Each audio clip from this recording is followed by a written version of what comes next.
1대1 제자 양육 반 오늘 오신 여러분 환영하고 축복합니다. 서로 우리 앞뒤 옆에 분들과 함께 인사 나누면서 축복하겠습니다. 축복합니다. 우리 환영합니다. 우리 청년 순장님들과 또 우리 모든 성인 순장님들 함께 우리 1대1 양육자반 첫 우리 양육자반을 오늘부터 시작을 하도록 하겠습니다. 일단 지금은 11주 과정이고요. 저번에 우리 리더십 모임 때 제가 나누어 드린 것처럼 11주 모임으로 진행이 되는데 사실은 마음 같아서는 사실은 한 16주 정도는 하면 좋겠다는 생각이 드는데 16주가 되면 조금 너무 길어지는 상황이 되고 저희가 내년 초부터는 양육을 시작하기를 원하기 때문에 12월 초 중순까지는 저희가 좀 마치기를 원해서 11주 코스로 제가 한번 좀 줄여보았습니다. 그러나 사실은 한 16주는 해야 사실은 조금 이 시간을 통해서 좀 나눔도 가질 수가 있고 이제 좀 여유 있게 프로그램을 진행을 할 수가 있는데 아무래도 좀 줄여서 하다 보니까 인텐시브처럼 조금 좀 이렇게 속된 말로 빡센 그런 프로그램으로 진행이 될 것 같습니다. 그래서 양해를 부탁을 드리고요. 그래서 11주 코스로 함께 인텐시브 코스를 한번 진행을 해보도록 그렇게 하겠습니다. 앞으로 숙제 검사나 이런 것들은 우리 앞으로 이제 우리 담당 목사님들께 두 분 목사님들께서 아마 잘 숙제도 전달해 주실 것이고 또 잘 또 이렇게 숙제도 아마 관리를 하실 겁니다. 그래서 이 숙제와 관련된 부분들은 일단 여러분 확인을 하시고 구체적인 부분을 우리 목사님들과 함께 그거는 이야기를 나눠주시면 좋을 것 같습니다. 네, 그럼 오늘 한번 첫 강을 한번 시작을 해보도록 하겠습니다. 일단 오늘 우리 교재를 보시면 만남 예수 그리스도 첫 번째 만남부터 네 번째 만남까지 되어 있죠. 예수는 어떤 분입니까? 예수는 어떤 일을 했습니까? 또 예수는 지금 무엇을 하고 있습니까? 그리고 예수를 믿으십시오. 이 네 강의가 사실 오늘 우리가 함께 나누게 될 주제입니다. 사실 4주치를 오늘 한 주 만에 마치는 거죠. 그래서 이 네 가지 주제, 예수님은 어떤 분이고 어떤 일을 했고 무엇을 하고 있고 그 예수님을 믿으시라는 이 주제를 오늘 우리가 함께 나누도록 하겠습니다. 그래서 오늘 제 1강의 주제는 예수 그리스도입니다. 예수 그리스도. 그래서 제가 참고로 이 교재를 중심으로 제가 이 강의안을 준비는 했는데요. 교재를 다 다루지는 않았습니다. 그래서 여러분들이 앞으로 일단 오늘 이번 강의를 들으시고 여러분들이 앞으로 양육을 준비를 하실 때에 추가적으로 이 질문에 대한 답변들을 여러분들이 직접 말씀을 찾으셔서 다시면 되고요. 그리고 여러분들이 강의를 하시면서 사실은 일일이 다 1번부터 10번까지 다 다루지 않아도 오늘 제가 나눌 부분, 핵심적인 부분들만을 제가 좀 다룰 텐데 여러분들이 자유롭게 제가 이 시간에 다루는 부분들만 여러분들이 다루셔도 좋고 아니면 오늘 제가 다루는 내용을 토대로 해서 모든 질문들을 여러분들이 다 다루셔도 좋고 그래서 여러분들이 맞게 진행을 하시면 될 것 같습니다. 하여튼 저는 오늘 강의를 이 네 주제에 대한 가장 핵심적인 것들을 제가 여러분들에게 나눠드리고 여러분들이 그것을 여러분들 것으로 삼아서 앞으로 양육을 하실 때 사용하실 수 있게 되기를 바랍니다. 자, 먼저 1강 예수 그리스도입니다. 제가 먼저 개론을 좀 나누도록 하겠습니다. 아드폰테스, 본질로 돌아가자. 이렇게 제가 첫 번째 제목을 잡아두었습니다. 우리는 이번 코로나 사태를 통해 아주 중요한 교훈을 배우고 있다. 환란의 때에 우리는 어떻게 우리의 신앙을 지켜낼 것인가? 앞으로 이보다 더 심각한 환란이 불어닥쳤을 때 그때 우리는 우리의 교회와 예배를 어떻게 지켜낼 것인가? 나에게 배교의 가능성은 없는가? 나는 나의 자녀들로 하여금 그들의 신앙을 지키게 하기 위해 어느 정도까지의 위험을 감수하게 할 것인가? 세상과 교회가 충돌할 때 우리는 누구를 따라갈 것인가? 하나님의 말씀과 세상의 가르침이 충돌할 때 하나님의 말씀을 따라가는 것이 이 세상에서 불법이 되고 조롱을 받고 모욕을 당하는 그런 사회가 되어버렸을 때 요한계시록에서 예고하고 있는 그와 같은 마지막 때에 우리는 처벌을 감수하면서까지 하나님의 뜻을 따라갈 것인가? 공익이라는 이름으로 공권력이 교회 울타리를 침범하는 것을 교회는 어디까지 허용할 것인가? 특별히 차별금지법이라는 이름으로 설교를 제약하고 제한하고 처벌하는 그런 시대가 되었을 때 그런 시대가 되면요 교회마다 다 다른 입장이 나옵니다. 목사들마다 또 다 다른 생각들이 나오기 시작합니다. 그때 우리는 도대체 누구의 말을 들을 것인가? 지금 현재 이번 코로나 문제 때문뿐만이 아니라 다양한 이슈를 두고 한국 교회 내부에서는 다양한 혼란과 혼돈이 난무하고 있습니다. 이 목사님 강의가 다르고 저 목사님 강의가 다르고 어떤 주제에 대해서 너무나 다양한 목소리들이 난무하면서 성도들을 혼돈과 혼란에 빠지게 하는 그런 마지막 때를 우리들이 살아가고 있죠. 자, 이와 같은 혼돈들 가운데 저와 여러분들이 중심을 잡기 위해서 반드시 회복해야 될 게 있습니다. 그것은 바로 본질을 회복하고 본질로 돌아가는 겁니다. 지금 중요한 것은 무엇이 어떤 것이 옳고 그르냐를 따지기 이전에 일단 우리의 모든 것들이 본질에 기초하고 있는가? 나의 신앙이, 우리의 교회가 본질에 뿌리를 두고 있고 그 본질로부터 모든 행위들이 나오고 있는가? 그 본질을 점검하고 회복하는 것이 중요하다. 중요한 것은 모양이나 형식이 아니라 본질이다라는 것이죠. 왜냐하면 하나님은 외모를 보고 판단하시는 분이 아니라 그 사람의 마음의 중심을 보고 판단하시는 분이시기 때문에 우리의 모든 행위들이 바로 본질에서부터 흘러나오는 것인지를 점검해야 된다. 이것이 마지막 때에 저와 여러분들 모두에게 요구되어지는 종말론적인 신앙인의 삶이다라는 겁니다. 이런 서론을 제가 나누면서 한 가지 나눔 주제를 한 가지 제가 드리고 싶은 게 있는데, 여러분의 삶에서 신앙과 현실이 충돌하는 경험을 하신 적이 있는가? 그런 신앙과 현실이 충돌할 때, 신앙과 직장이 충돌할 때, 신앙이 나의 지금 현실과 충돌할 때 혹시 타협했던 경험이 있는가? 아니면 끝까지 타협을 거부하고 하나님 앞에 신실함을 지키기 위해서 손해를 보거나 어려움을 경험한 적이 있는가? 이와 같은 나눔들을 한번 해보면 좋겠다. 제가 한번 권유를 합니다. 사실 오늘 이런 시간에 이렇게 나누면 좋은데 인텐시브는 이런 거 안 합니다. 그냥 지나갑니다. 혹시 나누고 싶은 분 있으세요? 네, 없을 줄 알았습니다. 그래서 이런 것들을 한번 좀 나눠보면 좋을 것 같아요. 그러면서 이제 기독교의 본질이 무엇인가, 저와 여러분들의 신앙의 본질이 무엇인가, 교회의 본질이 무엇인가를 이제 조금 더 심층적으로 한번 좀 들어가 보게 되기를 원합니다. 우리는 이와 같은 환난과 혼란의 때에, 환난은 혼란을 일으키죠. 우리가 믿는 기독교의 본질이 무엇인지를 점검해야 된다. 교회의 본질이란 무엇일까? 예배의 본질이란 무엇일까? 복음의 본질이란 무엇일까? 나의 신앙은, 우리의 교회는, 우리의 예배는 바로 이 본질에 그 기초를 두고 있는가? 자, 이 본질을 우리가 회복하기 위해서 반드시 해야 할 일이 있는데, 그것은 바로 처음으로 돌아가서 기독교가 어떻게 시작되었고 교회가 어떻게 시작되었는지를 발견하는 일이다. 바꿔서 말하면 우리의 기독교가 사도행전적인 기독교와 일치하고 있는가? 왜냐하면 이 사도행전이 기독교의 시작을 기록하고 있는 책이거든요.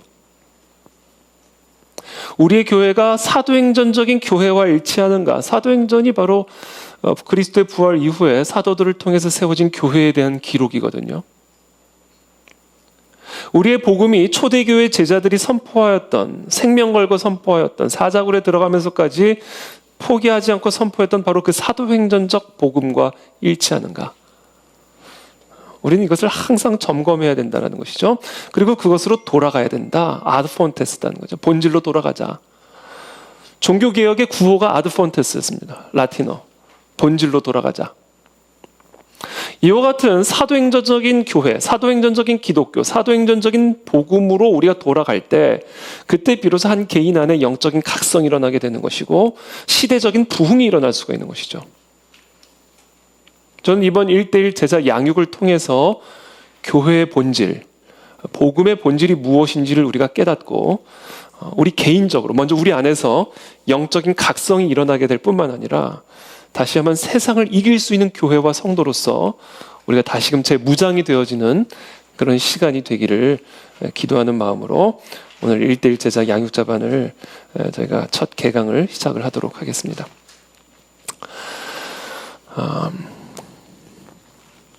여러분 진행하시다가 저는 조금 인텐시브긴 하지만 여러분들이 조금 나눌 수 있으면 좋겠고요. 혹시 질문 있으시면 언제든지 손을 들으셔도 좋고요. 그래서 언제든지 흐름을 끊으셔도 됩니다. 그래서 여러분 참조하시고 좀 오픈된 그런 강의 분위기로 좀 진행을 했으면 좋겠다는 생각이 듭니다. 자, 그러면 사도행전적인 복음, 사도행전적인 교회, 사도행전적인 기독교는 어떤 것인가? 그러려면 사도행전을 펴야겠죠. 사도행전 1장 1절부터 2절까지의 말씀인데 제가 원고에 적어 놓았습니다.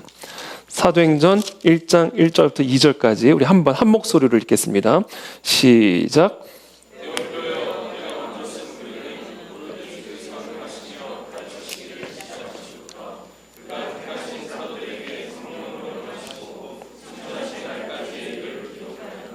네.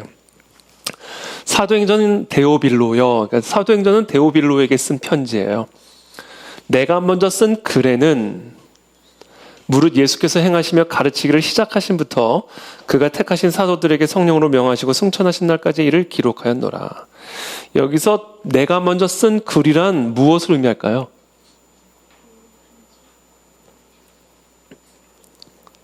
누가복음을 의미하죠. 여기서 내가 먼저 쓴 글은 누가복음을 의미합니다. 이 사도행전과 누가복음은 원래 한 권의 책입니다. 우리 성경에는 그것을 누가복음과 사도행전을 별개의 책으로 분류해 놓았지만 사실 누가가 쓴 이 누가복음과 사도행전은 원래는 데오빌로라고 하는 한 사람에게 보낸 한 권의 책이에요. 그래서 지금 사도행전을 시작하면서 데오빌로요, 내가 먼저 쓴 글을 먼저 소개하죠. 자기가 쓴 글의 1부, 그건 누가복음, 2부 사도행전입니다. 자, 그러므로 사도행전에 기록된 교회의 탄생을 가능하게 한 교회의 본질이 무엇인가? 기독교를 탄생시킨 기독교의 본질이 무엇인가? 그 모든 것을 가능하게 한 복음의 본질이 무엇인가를 이해하기 위해서는요, 사도행전보다 먼저 쓴 누가복음을 먼저 봐야 된다는 거예요.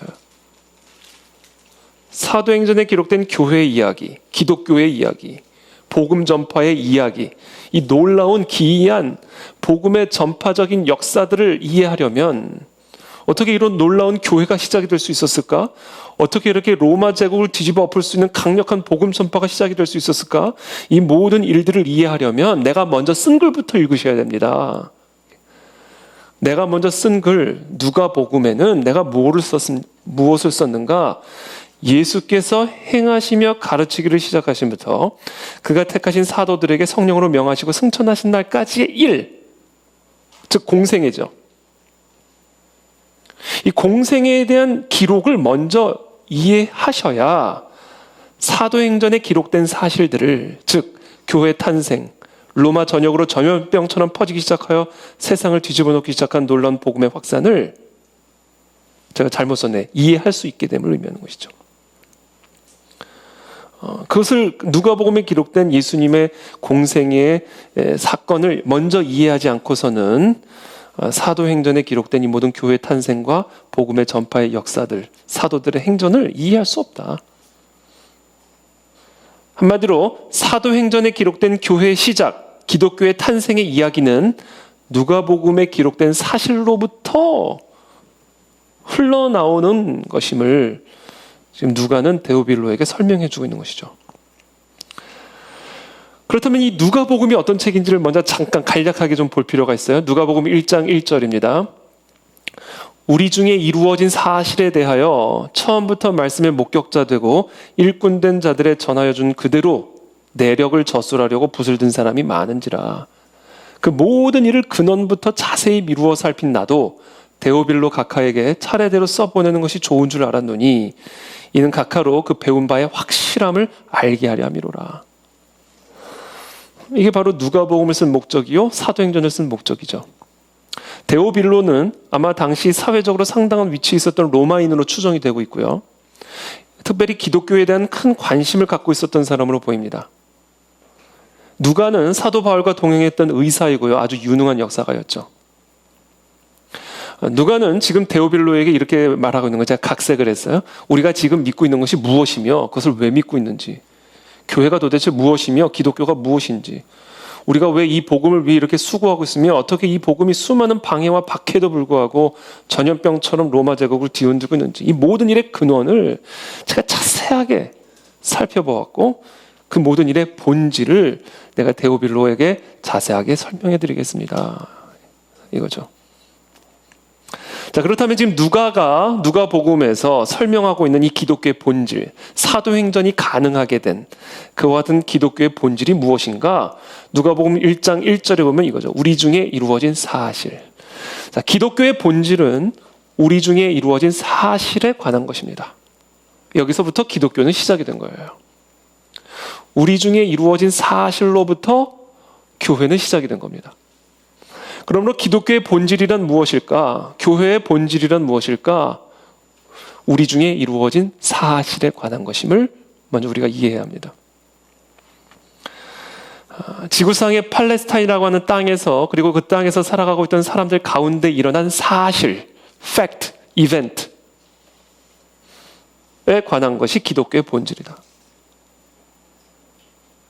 그러므로 기독교가 무엇이고 교회가 무엇이고 복음이 무엇인지를 알려면 먼저 그들 가운데 지금 아주 자세하게 살펴보고 기록하고 있는 이 역사가, 누가가 기록하고 있는 그 사실이 무엇인지를 먼저 정확하게 알아야 돼요. 우리가 제자를 삼는다는 이야기는 바로 이 사실을 정확하게 가르쳐주는 것을 의미하는 거예요. 우리는 이 사실을 정확하게 정리할 수 있어야 되고 표현할 수 있어야 되고 설명할 수 있어야 됩니다. 제가 저번에 리더십 모임 때도 잠깐 말씀 나눠드린 것처럼 신천지가 한 분을 이렇게 전도를 하는데 자기가 왜 신천지를 믿는지, 신천지가 왜 좋은지를 A4 용지로 4장을 썼다고 말씀드렸잖아요. 우리도 그런 수준이 돼야 된다. 기독교의 본질이 무엇입니까? 라고 그러면 A4 용지로 정확하게 꼭 4장까지는 아니어도 한두 장 정도라도 정확하고 일목요연하게 딱 적어서 줄 수 있는 이 수준이 돼야 우리가 그리스도의 제자다라고 말할 수가 있는 거죠. 내가 믿는 기독교의 본질이 무엇인지, 이게 왜 그렇게 좋은 건지, 그리고 내가 이것을 왜 당신에게 권유하고 전도하는지, 그래서 우리가 정확하게 그냥 딱 치기만 해도 나올 수 있게 준비가 되어 있어야 된다는 것이죠. 그래서 제가 오늘 올라오기 전에 이거를 맨 마지막 시간에 한번 시험을 보면 어떨까 하는 생각이 들었어요. 기독교의 본질이 무엇입니까? 당신은 왜 크리스찬이 되셨습니다. 왜 크리스찬이 그렇게 좋으십니까? 당신은 정말 생명까지도 주님 옆에 내려놓으면서까지 이 복음을 왜 포기하지 못하시겠습니까? 그것을 자신의 언어로 정확하게 표현할 수 있고 설명할 수 있어야 돼. 그래 제자를 삼죠. 그렇죠? 사실에 관한 거예요. 사실. 그 사실을 지금 알려주기 위해서 누가가 두 부분으로 나눠서 일을 시작한 겁니다. 누가복음과 사도행전.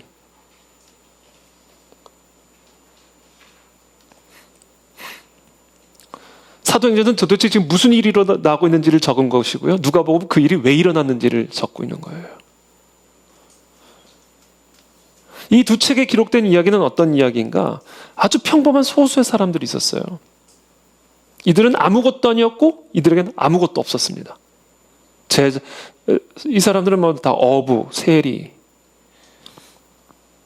그러나 아무것도 아닌 이 소수의 사람들이 사도행전 17장의 표현을 빌면 세상을 뒤집어 놓았어요. 이 세상을 뒤집어 놓는 이 본질이 어디에 있었을까? 우리 중에 이루어진 사실에 있었다라는 거예요. 그 사실을 알았고 사실을 전하는 일에, 이 모든 세상을 뒤집어 놓는 일에 본질이 있었다. 불과 200년 사이에 기독교는 로마 제국에서 가장 강력한 세력이 됐습니다. 로마 황제 콘스탄틴은 313년에 밀라노 칙령을 통해서 기독교를 공인합니다. 로마가 바뀌었다는 건 세상을 바꿨다는 얘기죠. 그래서 세계사를 이야기할 때 기독교와 교회를 빼놓고는 이야기를 할 수가 없게 됐어요. 중세사는요, 중세교회사입니다. 오죽하면 이 세상의 연대를 그리스도의 오시기 전, 후로 표기를 하고 있겠습니까? 자, 이들이 이 소수의, 아무것도 아니고 아무것도 없었던 이 소수의 사람들이 로마 제국을, 세상의 역사를 완전히 뒤집어 놓을 수 있었던 그 본질, 그 본질이 도대체 어디에 있었던가? 그들이 어떤 사상을 전파하고 다녔기 때문이 아니었어요. 어떤 이념을 전파하고 다녔기 때문이 아니었어요. 그들 가운데 정말 일어났던, 그래서 그들이 목격했던 사실을 전파하고 다녔을 뿐이에요. 그랬더니 로마가 뒤집힌 겁니다. 그게 다였어요. 여기에 세상을 변화시키는, 세상을 뒤집어 놓는 기독교의 본질이 있다는 거예요. 여기에 개인의 삶을 변화시키는 복음의 본질이 있다는 겁니다. 그건 바로 그들 가운데 일어난 사실을 전하는 것이요, 우리들 가운데 일어난 사실을 전하는 것이다. 저와 여러분들의 신앙은 이 사실에 기초하고 있습니까? 그냥 믿음입니까? 아니면 이게 정말 우리들 중에 일어난 사실입니까? 그렇죠. 제자들이 목격한 그 사실이 우리들에게도 동일한 사실이어야 된다는 거예요. 우리는 역사적으로 예수 그리스도를 피부적으로 보지는 못했고 육체적으로 만난 적이 없죠. 그럼에도 불구하고 그분은 여전히 살아계셔서 우리와 함께하고 계신 그분을 나는 만났고 그분과 교제하고 있고 그분의 인도함을 받고 있고 그분이 나에게 새로운 생명을 주셨다는 것이 내게 내가 목격한 사실이어야 된다는 거예요. 그들의 사실이 아니라 나의 사실이어야 된다는 겁니다. 누가는 자기에게 일어난, 우리 중에 일어난 사실을 지금 설명해 주고 있는 거예요. 이것이 1:1 제자의 양육의 목적이다라는 겁니다. 오늘날의 수많은 데오빌로와 같은 사람들에게 그들 가운데 일어났던 사실, 우리 가운데 일어난 사실을 가르쳐 줌으로써 복음의 본질이 무엇이고 교회의 본질이 무엇인지를 알게 하기 위함이다. 자, 그럼 다시 돌아와서 사도행전 1장 1절로 다시 돌아옵니다. 데오빌로요, 내가 먼저 쓴 글에는 무릇 예수의 행하시며 가르치시기를 시작하신부터 그의 택하신 사도들에게 성령으로 명하시고 승천하신 날까지의 일을 기록하였노라. 자, 그렇다면 좀 더 구체적으로 누가가 누가복음에서 기록한 이 기독교는 어떤 사실에 관한 것인가? 사도행전 1장 1절에서 2절이 아주 간략하게 요약합니다. 이렇게 요약하죠. 예수의 행하시며 가르치기를 시작하신부터 그의 택하신 사도들에게 성령으로 명하시고 승천하신 날까지의 사실 1. 그러면서 3절에 누가는 좀 더 구체적으로 그 일을 이렇게 설명합니다. 해 받으신 후에, 해 받기 전과 해 받으신 후를 구분짓고 있죠. 십자가를 의미하는 겁니다. 십자가에서 죽으시기 전과 죽으신 후를 분리해서 이야기합니다. 해 받으신 후에 또한 저희에게 확실한 많은 증거로 친히 사심을 나타내사 40일 동안 저희에게 보이시며 하나님 나라의 일을 말씀하시니라. 자, 기독교의 본질은 바로 우리 중에 일어난 사실에 관한 것인데 이 사실은 두 가지로 분리되어집니다. 십자가에 못 박기 이전에, 해 당하기 이전에 예수의 행하시며 가르치신 것과 해 당한 이후에, 즉 십자가에서 죽으시고 부활하신 이후에 행하시고 가르치신 일로 나누어집니다. 예수님의 가르치고 행하신 일을 왜 굳이 지금 사도행전에서 누가는 예수님의 죽음과 부활을 분기점으로 나누고 있을까? 왜 해 받기 전과 해 받으신 이후를 분리해서 설명을 하고 있을까? 그 이유는 우리가 이렇게 이해를 할 수 있어요. 사실 예수님은요, 십자가에서 죽으시기 이전에 너무나 사람으로서는 해서는 안 될 말들을 너무 많이 하셨어요. 사람이라면 해서는 안 될 말씀들을 너무 많이 대놓고 하셨습니다. 예를 들면 나는 길이요 진리요 생명이니 나를 말미암 자고는 아버지께로 올 자가 없느니라. 이건 사람이 할 수 있는 말이 아니죠. 여기서 아버지는 하나님인데 이건 사람이 할 수 있는 말이 아니에요. 이 말을 사람이 했다면 그 사람은 거짓말쟁이든지 사기꾼이든지 둘 중에 하나죠. 나는 부활이요 생명이니 나를 믿는 자는 죽어도 살겠고 무릇 살아서 나를 믿는 자는 영원히 죽지 아니하리니 이것을 네가 믿느냐? 나는 부활이요 생명이요. 나를 믿으면 죽어도 산다는 거예요. 이건 사람이 할 수 있는 말이 아니죠. 이건 하나님만이 할 수 있는 이야기죠. 그러니까 예수님은 십자가 이전에, 십자가에서 죽으시기 이전에, 해당하기 이전에 너무 사람으로서는 해서는 안 될 말씀들을 너무 많이 했어요. 정말 사기꾼이든지 거짓말쟁이든지 아니면 진짜 하나님이든지. 중풍병자, 작은 자에 안심하라. 중풍병자를 고치실 때 그냥 고치시면 되는데 고치시기 전에 네 죄사함을 받았다. 그 서기관들이, 바리새인들이 이 사람은 신성을 모독한다. 그러니까 사람이 어떻게 죄를 사하나? 그때 예수님이 말씀하시죠. 인자가 세상에서 죄를 사하는 권능이 있는 줄을 너희로 알게 하려 하노라. 나를 본 자는 아버지를 보았거늘 어찌하여 아버지를 보이라 하느냐. 그러니까 지금 한마디로 예수님은요, 십자가에서 해당하기 이전에 가르치시고 행하실 때요, 끊임없이 공통적으로 일관되게 주셨던 메시지가 있어요. 그게 뭐냐면 예수님은 하나님이다라는 거예요. 나는 하나님이다 라는 메시지였습니다. 그리고 이와 같은 발언은 사람으로서는 해서는 안 되는 말이고요. 사람이 이런 말을 하면요, 그것은 당시 유대인 율법에 따르면 사형에 해당되는 신성 모독적인 발언입니다. 당시 유대인은 하나님 이름도 제대로 부르지 못했는데 자신을 하나님이라고 하는 사람을 어떻게 내버려 둡니까? 예수님이 십자가에서 못 박힌 결정적인 이유가 바로 이 신성 모독 때문이었거든요. 자기를 하나님의 아들이라고 주장한 것 때문에 사실은 십자가에 못 박혀 죽임당한 거예요. 네, 여러분, 사실 당시 그 유대 사회에 있어서도요, 자신을 하나님의 아들이라고 주장했던 사람은 예수님이 처음이 아니었어요. 예수님이 오시기 전에도 많은 사람들이 자기를 하나님의 아들 메시아라고 스스로 소개했고 주장했었습니다. 예수님 당시에도 그랬고 예수님이 나중에 승천하신 이후에도 마찬가지죠. 우리나라에도요, 전 세계적으로 스스로를 하나님이라고 주장하는 사람 10명 가운데 7명이 우리나라에 있다라는 거 아니에요. 예나 지금이나 자신을 하나님이라고 주장하는 사람은 언제나 있었어요. 그렇다면 그들도 스스로를 하나님이라고 주장했으니까 하나님인가? 물론 아니죠. 그렇다면 그들과 예수님의 차이는 본질적으로 무엇이었는가? 그들은 죽었고 예수님은 부활하셨어요. 자기를 하나님이라고 소개할 수는 있어요. 그런데 그렇게 스스로를 하나님이라고 주장했던 모든 사람들이 예외 없이 다 죽었다. 자신의 죽음으로써 자신이 하나님의 아들이 아님을, 자신의 모든 가르침이 거짓임을 스스로 입증했어요. 그러나 예수님은 달랐다는 거예요. 이게 우리 중에서 이루어진 사실이라는 겁니다. 이게 이 누가, 의사가 목격한 사실이다.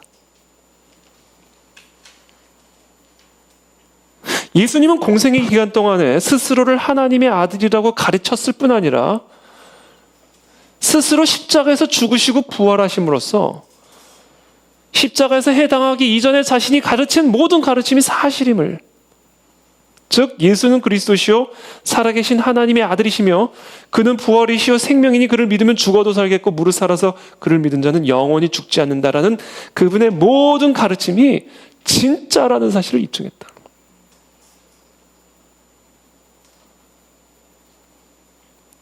예수님의 공생의 기간, 십자가에서 해당하기 이전에 예수님의 공생의 모든 기간들은 결국은 예수 그리스도는 누구신가에 대한 가르침을 주시는 시간이었고요. 예수님의 죽음과 부활 이후의 시간, 해당한 이후의 시간은 그 모든 가르침이 진짜라는 사실임을 입증하는 시간이었어요.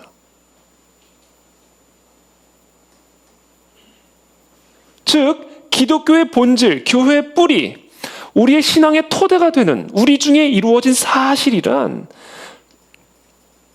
예수 그리스도의 공생애를 통해서 가르치셨고 십자가에서 해당한 이후에 증명하신 예수 그리스도는 하나님의 아들이시다라는 이 사실, 이 사실이 바로 이 세상을 변화시키는 기독교의 본질이요 우리를 구원하는 복음의 본질이다라는 겁니다. 여러분, 이 사실이 여러분들의 마음의 중심에 있게 되기를 축복합니다. 그래서 우리도 예수님처럼 다 부활하게 될 거예요. 예수님처럼. 예수 그리스도의 이 역사적인 부활, 이 신체적인 부활이 우리의 첫 열매이기 때문에 우리도 다 예수 그리스도처럼 부활하게 된다는 거예요. 그래서 이 예수 그리스도를 영접한, 나는 그리스도를 살아서 믿는 자는 죽어도 살겠고 무릇 살아서 나를 믿는 자는 영원히 죽지 아니하리라. 이 말씀, 나사로의 무덤 앞에서 말씀하신 그 말씀, 그것을 네가 정말 믿느냐? 그것을 믿는 믿음이 기독교의 본질이요, 교회의 본질이요, 복음의 본질이다라는 거죠.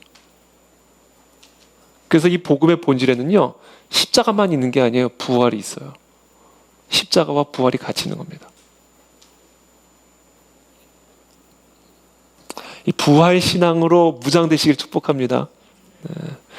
그래서 우리 크리스찬 기독교의 십자가에는 예수님이 안 매달려 계시죠. 카톨릭의 십자가에는 예수님이 매달려 계시잖아요. 여러 가지 의미가 있어요. 예수님을 어떻게 그런 형상화시키는 것이 옳지 않다. 예수님은 이미 부활하셨고 승리하셨는데 계속해서 매달려 계신 예수님으로 만드는 것은 예수님의 상에 대한 왜곡이다. 여러 가지 이유가 있는데 본질적으로 예수님은 부활하신 분이시다.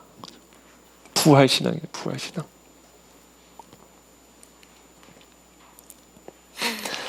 자, 예수님이 십자가에 달리기 전 공생의 기간 동안 행하고 가르치신 모든 것의 핵심은 하나예요.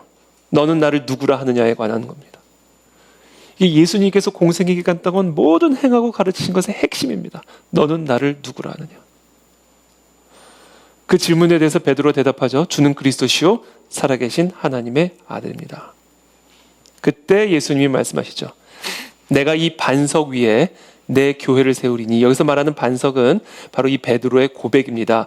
예수 그리스도는 누구신가에 대한 베드로의 고백 위에 내 교회를 세우리니 음부의 권세가 이기지 못하리라. 자, 음부의 권세가 이기지 못하는 교회는 바로 이 예수는 누구신가에 대한 이 반석 위에 세워지는 교회다.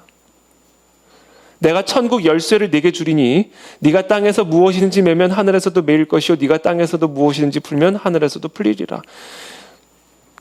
바로 이것이 예수 그리스도는 누구신가의 반석 위에 세워진 교회에게 주어지는 권세다.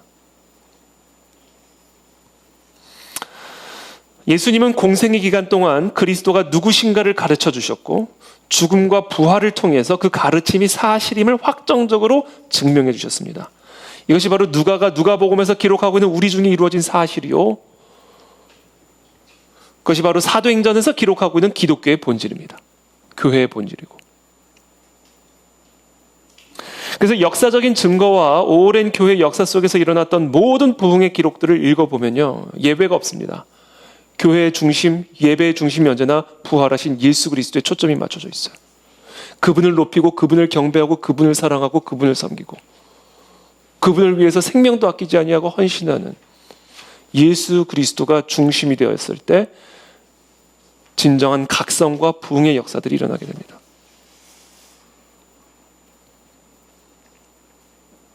그래서 고린도전서 2장 2절에 사도 바울은 이렇게 말합니다. 내가 너희 중에서 예수 그리스도와 그의 십자가에 못 박히신 것 외에는 아무것도 알지 아니하기로 작정하였습니다. 그 외에는 아무것도 아닌 거예요. 기독교의 본질, 교회의 본질은 예수 그리스도. 그분께서 십자가에 못 박히시고 부활하신 것. 그것이 바로 우리 중에 이루어진 사실이요. 그것이 세상을 뒤집어 놓는, 인생을 뒤집어 놓는 복음의 본질이요, 교회의 본질이요, 기독교의 본질이다. 자, 예수는 누구신가? 이것이 결국 모든 것의 본질인데 이 본질을 조금 더 심층적으로 이해하기 위해서 우리는 예수 그리스도가 누구시고 조금 더 깊이, 그리고 그리스도께서는 무슨 일을 하셨고, 그리고 지금 이 순간에도 그리스도께서는 무슨 일을 행하고 계신지를 알아야 됩니다.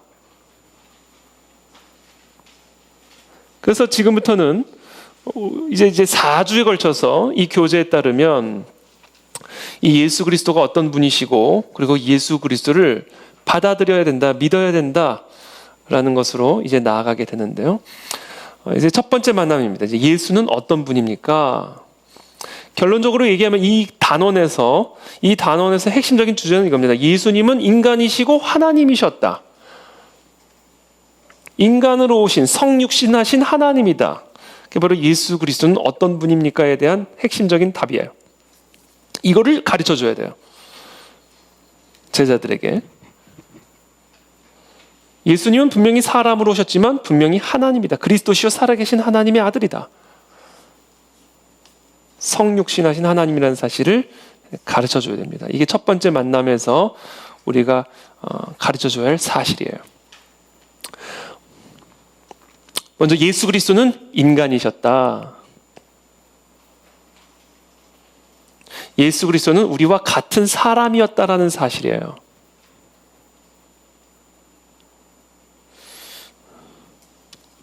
그래서 1번 질문에서 이렇게 질문하죠. 예수의 국적, 출생지 및 성장지를 각각 찾아보십시오. 마태복음 2장 1절과 13절과 23절을 한번 찾아보시겠어요? 찾아봐 주시면 한번 좋을 것 같아요. 마태복음 2장 1절, 13절, 23절입니다.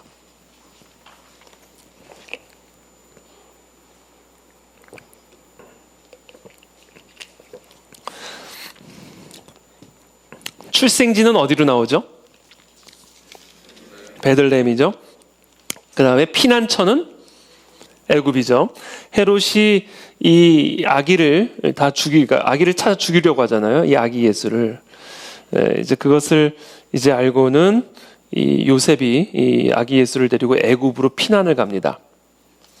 그리고 나서 이제 헤롯이 죽은 다음에 주의 사자가 애굽에서 요셉에게 다시금 꿈에 나타나죠. 2장 19절에 나오는 이야기입니다.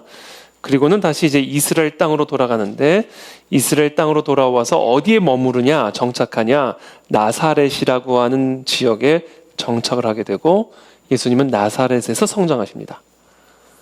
이 세 도시를 우리는 알아야 돼요. 예수님이 누구신가를 알 때 이 세 지역을 알아야 됩니다. 예수님은 베들레헴에서 태어나셨고 애굽으로 피난 가셨다가 나사렛에서 다시금 성장하셨다. 그래서 예수님은 나사렛 사람이다.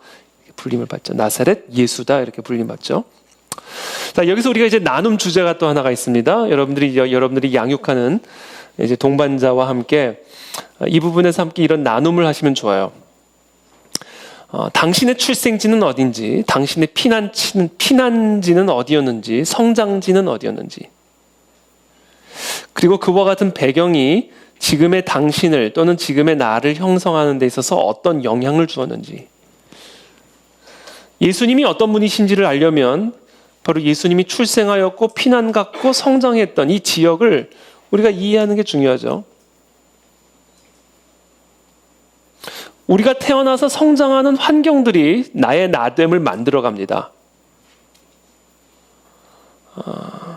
예수님은 우리와 똑같이 이 세상 속에 태어나셔서 우리와 동일한 인간이 되신 분. 그래서 예수님은 나사렛 액센트를 가지고 있었고, 그렇죠? 베들레헴이라고 하는 고향을 가지고 계셨고, 예수님은 우리와 동일한 인간이었다. 그래서 이 부분에서 우리 양육자와 동반자가 서로를 좀 더 깊이 이해하는 그런 시간을 가지면 좋을 것 같습니다. 서로의 어린 시절도 이야기를 나눠보고요. 특별한 경험들도 나눠보고요. 또 상처들도 나눠보고요. 자신이 성장한 배경들을 좀 나누어 봄으로써 좀 서로를 잘 알아가는 그런 기회로 삼는 것이죠. 특별히 동반자가 현재 겪고 있는 어려움들이 있을 수 있습니다. 마치 헤롯의 그런 어떤 위협을 피해 피난 가 있는 본인의 상황이 그런 상황에 처해 있는 사람도 있을 수 있어요. 그래서 지금 현재 동반자가 겪고 있는 어려움들이나 고난들도 좀 편하게 나눌 수 있도록 유도할 수 있으면 좋을 거죠. 그래서 이런 주제를 가지고 좀 깊이 나눌 수 있는 계기를 삼으면 좋을 것 같습니다. 저는 출생지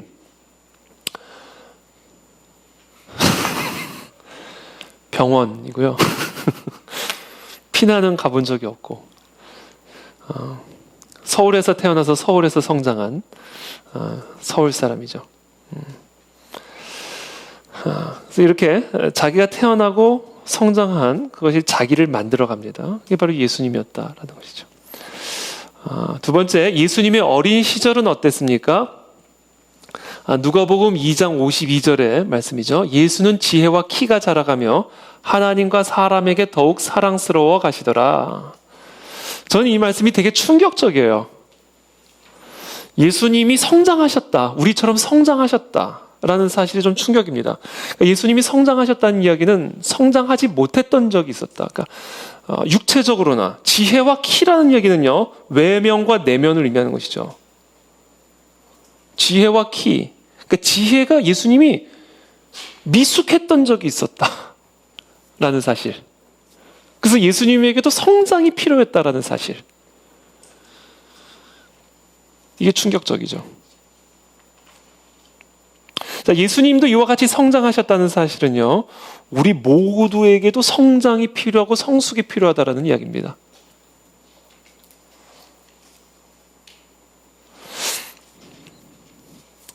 이 점에서 우리가 또 이런 부분들을 좀 나눌 수 있을 것 같아요. 당신의 삶에서 가장 성장이 있었고 또 성숙이 있었던 시절은 언제인가? 지금 당신에게 필요한 성장과 성숙의 영역은 무엇인가? 지금 당신이 통과하고 있는 고난이 그와 같은 성장과 성숙을 위한 시간임을 알고 있는가? 예수님에게도 이와 같이 성장이 필요했던 시절이 있었다는 이야기는 우리 모두도 성장과 성숙이 필요하다는 사실을 의미하는 것이고, 지금 우리가 통과하고 있는 다양한 환경들이 그와 같은 성장과 성숙을 일으키는, 지혜와 키를 자라게 하는 그러한 삶의 여정임을 우리가 이해해야 된다는 것이죠. 제가 또 이런 멘트를 적어놨어요. 어른들이 젊음이 부럽기는 하지만 돌아가고 싶지는 않다고 말한다. 그 어른들에게 말씀을 여쭤보면 다시 젊음으로 돌아가고 싶으세요? 그러면 젊음으로 돌아가고 싶은 마음도 분명히 있음이 느껴져요. 그러나 나는 지금이 좋다, 이렇게 다 얘기합니다. 뭐 꼭 어른들에게 말씀하지 않아, 어른들에게 질문하지 않아도 저에게만 질문을 해도, 저에게만 질문을 해봐도 당신은 10년 전, 20년 전으로 돌아가고 싶습니까? 그럼 절대로 전 돌아가고 싶지 않다고 얘기해요. 물론 가능하지도 않은 이야기니까 그렇긴 하지만 그래도 저는 돌아가고 싶지 않아요.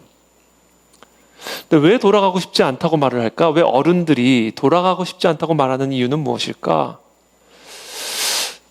그때보다 지금 더 성숙해 있기 때문에 라고 저는 생각해요. 제가 20년 전으로 돌아가고 싶지 않은 이유는 20년 전보다 제가 지금도 훨씬 더 성숙해 있는 상태이기 때문에.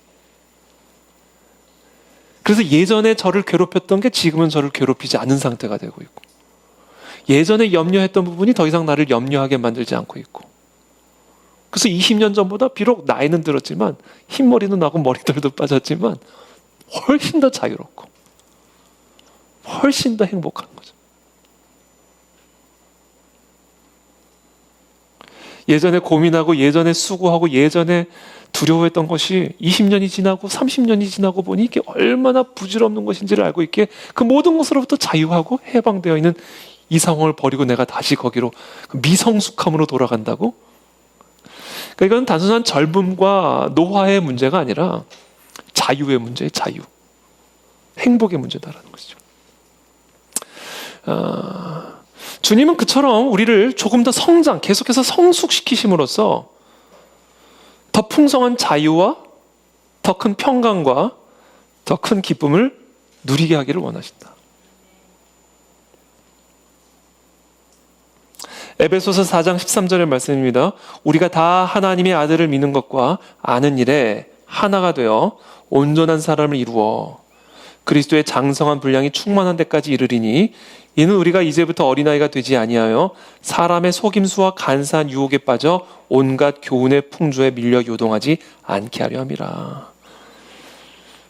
그런 어린아이와 같은 유혹에, 어린아이나 넘어갈 수 있는 교훈의 풍조에 밀려 요동하지 않을 수 있도록 우리를 끝까지 계속해서 성장시키고 성숙시키기를 원하시는 분, 그래서 우리를 온전한 사람으로 세워가기를 원하시는 분이다. 그게 지금 우리가 통과하고 있는 이 모든 여정이다. 예수님에게도 그런 시간이 있었다. 하물며 우리일까 보냐 이거죠. 그렇다면 이런 성숙의 기준이 무엇일까? 어떤 게 성숙인가? 성숙의 표지는 무엇일까? 하나님과 사람에게 더욱 사랑스러워 가시더라. 이게 성숙의 기준이라는 거죠. 이게 성장의 표지다. 하나님이 보시기에는 사랑스러울지 모르지만 사람 보기에는 그렇지 않을 수 있어요.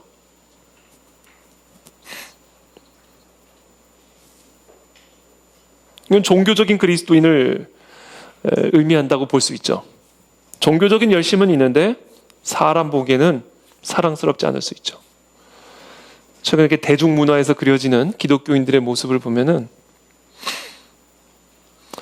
종교적으로는 훌륭한 그리스도인일지 모르지만 사람들 보기에는 그렇지 않은 모습들이 그려지죠. 저는 사실 이 대중문화에서 이런 그리스도인들을 특별히 이렇게 비하하는 그런 모습들을 그릴 때마다 조금 이게 참 악의적이다. 이번에 그 오징어 게임에도 보니까 그리스도인을 조금 되게 좀 그리스도인을 약간 정신병자처럼 그려요. 약간 정신병자처럼 그립니다. 저는 거기에 분명한 악의는 있어요. 악의는 있습니다. 그런데 동시에 저는 또 어떤 느낌을 받았냐면 이게 실제로 하나님을 모르는 사람들이 우리를 보는 모습이다 라는 것도 솔직하게 좀 생각해 볼 필요도 있겠다.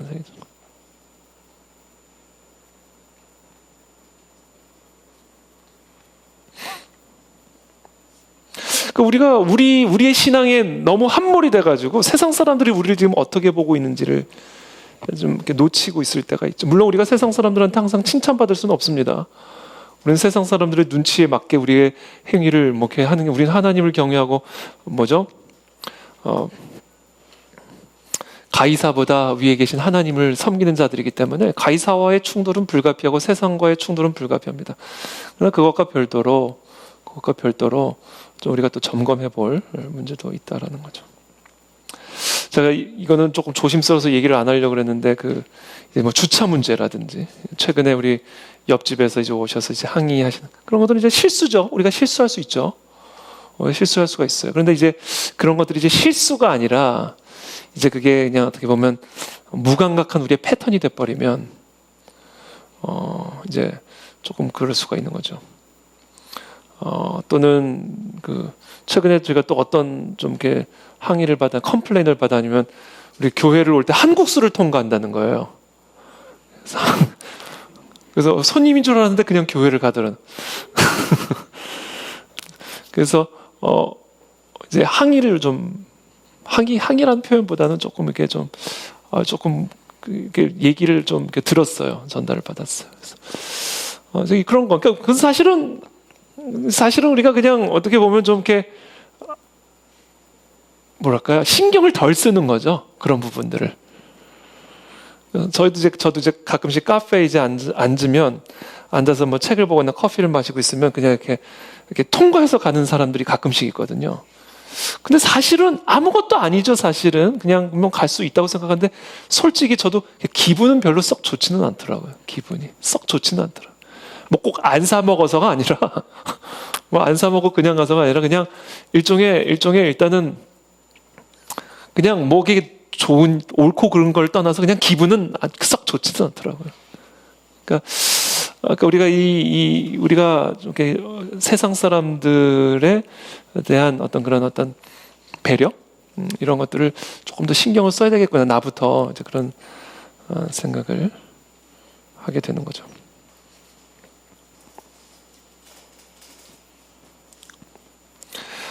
그래서 이 성장과 성숙의 궁극적인 목적지, 이건 결국은 겸손이다. 겸손. 그리스도의 성숙은 하나님과 사람 보기에 사랑스러운 존재로 성장해 나가는 것.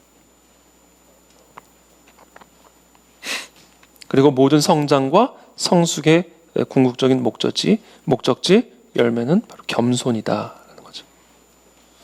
그래서 이 겸손이 모든 성장과 성숙의 궁극적인 목적지입니다. 예수님은 성장하는 인간이셨어요. 근데 그 성장이 어디로까지 성장하셨냐? 십자가까지 성장하셨어요. 이게 예수님의 성장의 결론입니다. 예수님의 성장이 어디까지 성장하셨는가? 십자가까지 성장하셨죠. 그래서 빌립보서 2장 5절부터 11절까지 하나님의 본체 신화, 종의 모양으로 죽기까지 복종하시는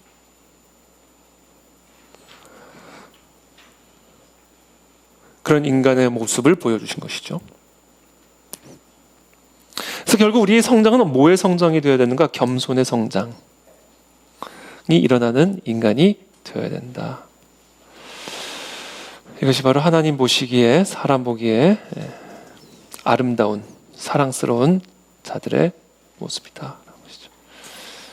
저와 여러분들 모두의 삶에 이와 같은 겸손의 성장이 일어나게 되기를 기도하고 축복합니다. 3번으로 넘어갑니다. 다음 성경에서 예수가 어떻게 묘사되는지 살펴보십시오. 마태복음 4장 2절과 6절과 38절인데요. 예수님은 굶주리셨고요. 예수님 또 목마르셨고요. 또 예수님은 피곤하셨습니다. 한마디로 연약한 인간이셨죠. 히브리서 4장 15절 말씀 우리 다 같이 한번 읽어보겠습니다. 시작.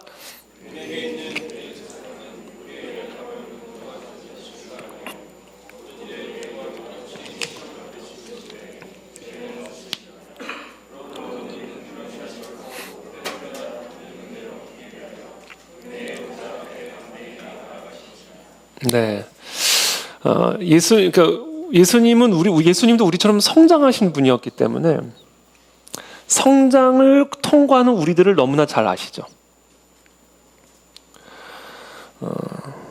십자가 지시기 직전에 예수님이 어디예요? 겟세마네에서 정말 땀이 피가 되도록 기도하시는 그 장면. 예수님이 어떻게 보면 성장하시는 그 성장통. 그 과정을 예수님이 다 통과하셨기 때문에 그와 같은 성장과 성숙의 과정을 통과하는 우리의 그 모든 연약함, 고통, 갈등, 부족함들을 너무나 잘 아시죠. 그래서 예수님은 우리의 연약함을 정죄하지 않으셔요. 동정하시는 분이지. 왜냐하면 예수님도 그걸 다 통과하셨기 때문에. 겸손하지 못하고 자꾸 교만해지는 거, 겸손을 자꾸 거부하는 거, 겸손하기 위해서 성장해가는 이 모든 과정 가운데 겪는 여러 가지 실패, 또 착오, 절망, 이 모든 것들을 예수님은 너무나 잘 아시죠. 그래서 우리에게 있는 대제사장은 우리와 동일한 시험을 받으신 분이시기 때문에 우리의 연약함을 너무나 정확하게 잘 알고 계신다. 머리로 하는 게 아니라 체험적으로 알고 계신다. 그러나 본질적인 차이가 있는데 그게 뭐냐? 죄가 없으시다. 그러므로 우리는 긍휼하심을 받고 때를 따라 돕는 은혜를 얻기 위하여 은혜의 보좌 앞에 담대히 나아갈 것이니라. 자, 예수님은 우리와 동일한 연약함을 갖고 계셨고 그래서 동일한 성장을 통과하신 분이셨어요. 그래서 예수님은 우리의 연약함도 알고 계시고 또 우리가 그 성장해 나아가는 그 모든 과정을 너무나 잘 알고 계셔요. 그래서 그 과정에서 겪는 다양한 어려움, 갈등, 눈물, 피, 이 모든 것들을 너무나 잘 알고 계시기 때문에 동정하시는 분이시다. 그래서 그 모든 과정을 통과할 때 우리는 반드시 뭐를 해야 되는가? 그분의 은혜의 보좌 앞에 나아가야만 한다라는 겁니다. 여기서 우리에게 아주 복된 소식이 있어요. 예수님은 우리의 연약함을 아시는 분일 뿐만 아니라 우리의 그 연약함을 도와주실 수 있는 하나님이시다라는 사실입니다. 그것을 히브리서 4장 15절이 말씀하시는 거죠. 우리와 동일한 시험을 받았지만은 시험을 이긴 분이다. 그래서 죄가 없으신 하나님이시다. 예수님에게는 연약함이 있으셨지만 연약함을 이기실 수 있는 하나님이셨다. 그것을 히브리서 4장 15절이 우리에게 가르쳐주고 있는 것이죠. 결국 예수님이 그 모든 인간의 과정을 통과하신 이유, 예수님이 인간으로 오신 이유는 연약한 인간을, 죄인된 인간을 도와주시기 위함이요 구원하기 위함이었다. 죄에 빠진 우리를 구원하기 위해서는 죄 밖에 계신 분이 오셔야죠. 물에 빠진 자가 자기 스스로를 물에서 건져낼 수 없는 것처럼, 물에 같이 빠진 인간이 다른 인간을 구원할 수 없는 것처럼, 주님은 우리와 같은 연약함을 갖고 계시지만 그 연약함 밖에서 죄인의 모양으로는 오셨지만 죄 밖에서 우리를 그 죄로부터 끄집어낼 수 있는 죄 없으신 하나님이었다 라는 겁니다. 이게 바로 구원자의 조건이죠.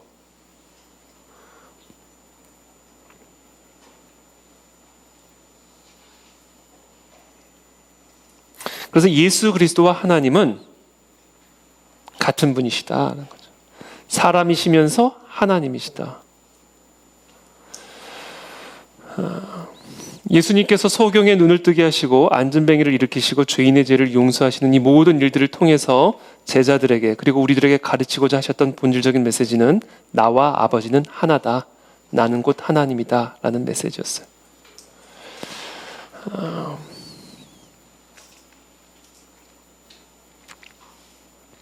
그래서 이번 이 단원에서 우리가 반드시 가르쳐줘야 될, 강조해야 될 사실은 예수 그리스도는 인간이시면서 동시에 하나님이셨다.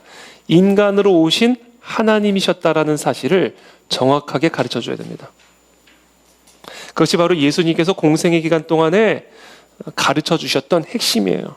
사람의 모양으로 오신 하나님. 예수님은 사람이 아니라 사람인 동시에 하나님이시다. 이것을 정확하게 짚고 넘어가는 겁니다. 두 번째 만남으로 넘어가겠습니다. 자, 그렇다면 그 예수님이 이제 어떤 일을 하셨는가? 사람이시면서 하나님이신 예수 그리스도께서 이 땅에 오셔서 하신 일은 무엇이었는가? 우리 마태복음 11장 2절부터 6절까지 말씀인데요. 한번 다 찾아보시죠. 마태복음 11장 2절부터 6절까지. 우리 한번 다 같이 한번 읽어보겠습니다. 마태복음 11장 2절부터 6절까지 함께 읽어보겠습니다. 시작. 요한이 옥에서 그리스도께서 하신 일을 듣고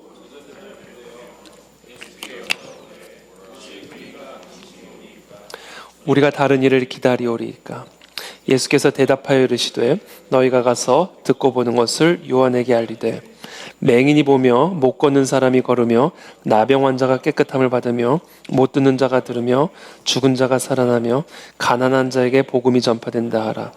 누구든지 나로 말미암아 실족하지 아니하는 자는 복이 있도다. 자, 예수님이 자기가 메시아인지를 확인하는 질문을 받았을 때 뭐라고 대답을 하시냐면 맹인이 보면 못 걷는 사람이 걸으며 나병 환자가 깨끗함을 받으며 못 듣는 자가 들으며 죽은 자가 살아나며 가난한 자에게 복음이 전파된다 하라 라고 전하라. 예수님이 하시는 일이다. 이 일을 하셨다라고 전달하죠. 자, 2번 질문. 예수의 제자였던 마태는 예수의 사역을 어떻게 묘사했습니까? 자, 지금 세례 요한에게 답변하신 이와 같은 것을 마태는 아주 간략하게 세 가지로 요약합니다. 마태복음 4장 23절에 보면 가르치시며 전파하시며 고치시더라. 세 가지입니다. 예수께서 온 갈릴리에 두루 다니사 그들의 회당에서 가르치시며 천국 복음을 전파하시며 백성 중에 모든 병과 모든 약한 것을 고치시니, 가르치시고 전파하시고 고치시는 것, 이게 바로 예수님께서 이 땅에서 하신 일입니다. 그리고 바로 이 세 가지 사역이 교회가 해야 할 사역이죠. 가르치고 전파하고 고치는 것.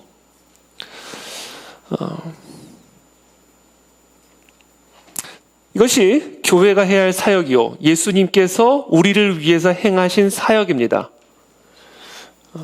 그러므로 고침을 받기 위해서, 여기서 우리가 한 가지 좀 짚고 넘어가고 싶은 것은, 고침을 받기 위해서 우리가 뭘 해야 되냐? 가르침을 받아야 되고, 가르침을 받은 대로 선포해야 됩니다. 그때 고침을 받아요. 이게 예수님이 우리를 위해서 행하셨던 일이에요. 삼박자죠. 치유의 삼박자. 가르침을 받고, 가르침을 받은 대로 선포하고, 그때 고침을 받습니다. 이것이 치유의 삼박자예요. 제가 여기 예시로 저의 얘기를 담아두었는데, 예린이 아토피 치유. 예린이가 아토피로 어렸을 때부터 아주 고생을 많이 했었는데, 그때 우리가 이 복음서를 그냥 예린이의 그 피부에다 대고 그냥 읽었습니다.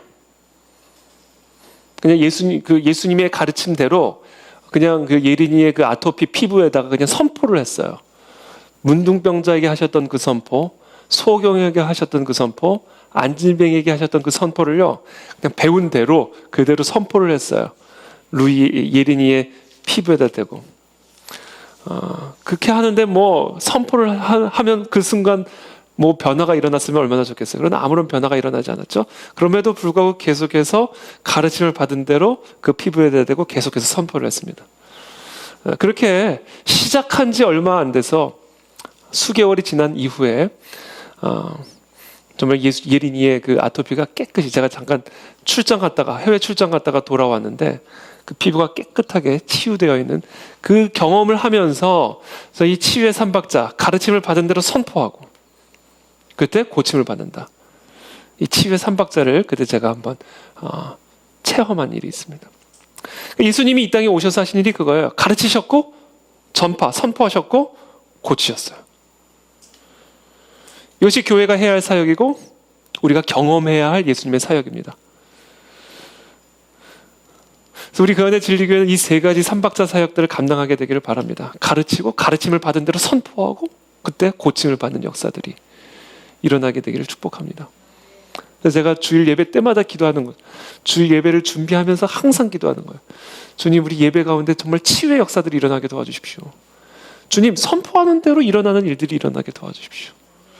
여러분, 그 순간 일어나지 않을 수 있어요. 그러나 여러분, 절대로 낙심하거나 절망하거나 불신하지 말고 계속해서 가르침을 받은 대로 선포하십시오.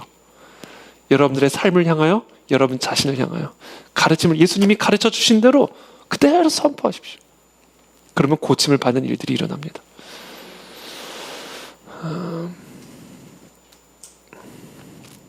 3번, 예수는 생애 중에 어떤 사람들과 함께 지냈습니까? 마가복음 2장 15절 보면요.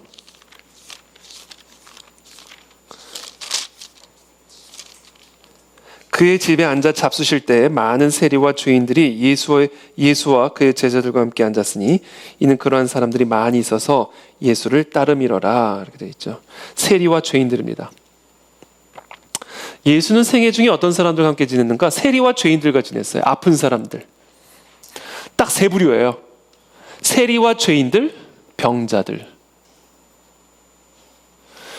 세리와 죄인은 죄인입니다. 세리는 죄인의 상징이에요. 그러니까 죄인과 병자들입니다. 예수님이 공생의 기간 내내 함께 했던 사람이에요. 죄인과 병자들. 그럼 예수님은 왜 죄인과 병자들과 항상 함께 다녔는가?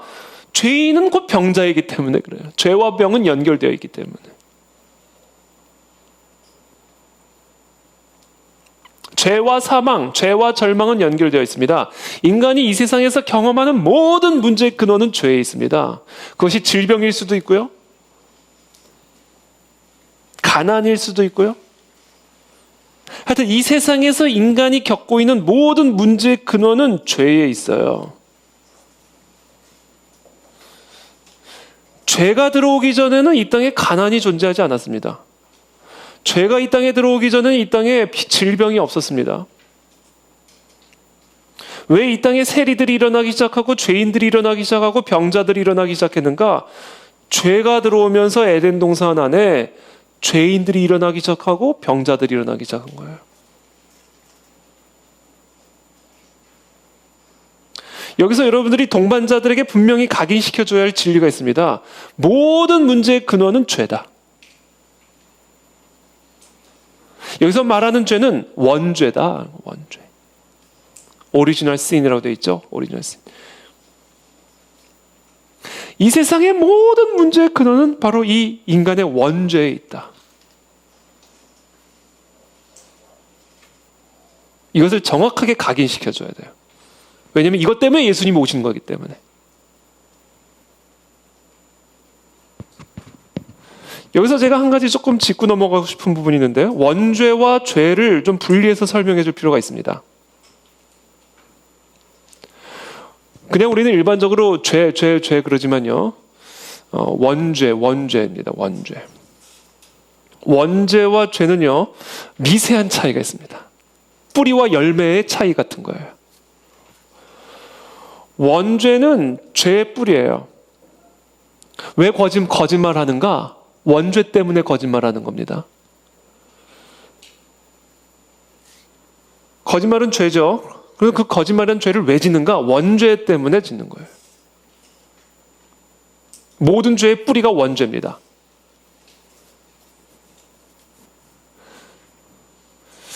이것을 좀 이렇게도 표현할 수가 있어요. 원죄와 범죄의 차이. 살인하는 거 범죄죠. 그럼 왜 범죄를 저지르는가? 원죄 때문에 저지르는 겁니다. 가인처럼. 그래서 우리가 당신은 죄인입니다. 그러면 일반적으로 사람들이 좀 기분 나빠해요. 그걸 윤리적으로 생각해. 내가 무슨, 난 살인한 적도 없고 나같이 법 없이도 살 사람이 어디 있다고 나한테 죄인이라고 말하는가? 사람들이 왜 당신은 죄인입니다라는 말을 듣는 순간 기분 나빠하는가? 거기서 말하는 죄를 범죄라고 생각하기 때문에 그래요. 윤리적인 죄라고 생각하기 때문에 당신은 죄인입니다라는 것을 일단 받아들이기 어려워요.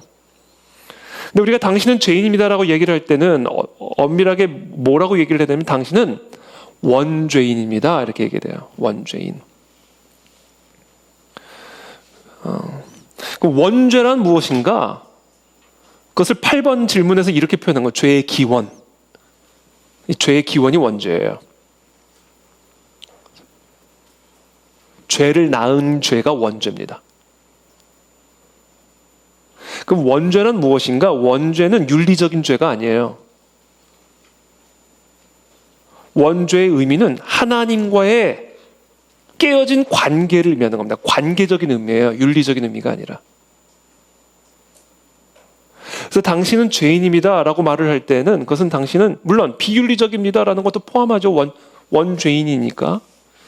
그러나 당신은 죄인입니다 라고 말을 할 때 우리가 본질적으로 다뤄야 될 이야기는 당신과 하나님과의 관계가 지금 깨져 있습니다. 당신은 하나님을 떠나 있습니다. 당신은 하나님을 왕으로 모시지 않고 있습니다. 당신은 하나님을 경배하고 있지 않습니다. 당신을 지으시고 창조하신 하나님을 거부하고 있습니다. 그래서 당신은 죄인입니다. 그게 원죄예요. 그 다음에 이제 우리가 얘기하는 거예요. 당신이 그렇게 하나님을 두려워하지 않기 때문에 자꾸 거짓말하는 겁니다.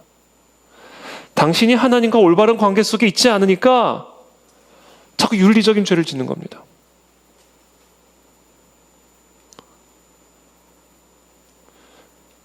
그러므로 이 세상의 모든 문제의 근원은 바로 어디에 있는가? 하나님과 깨어진 관계에 있는 것입니다.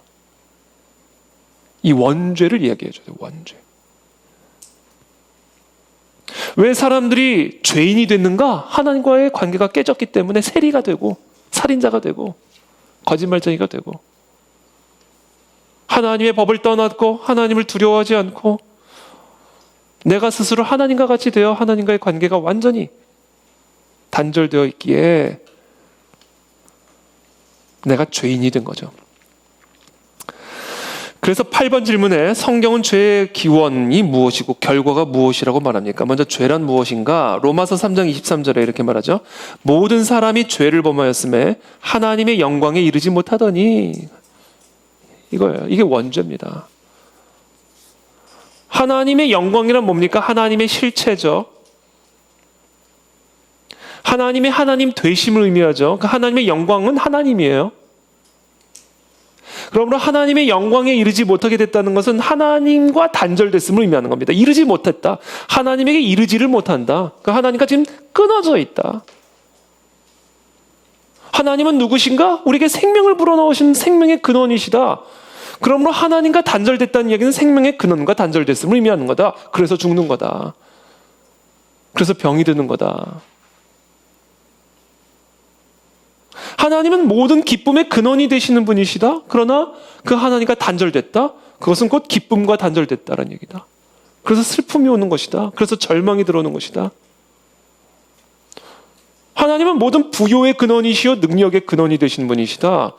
그런데 그 하나님과 단절되어 있다. 그러므로 무능함이 들어오게 되는 것이고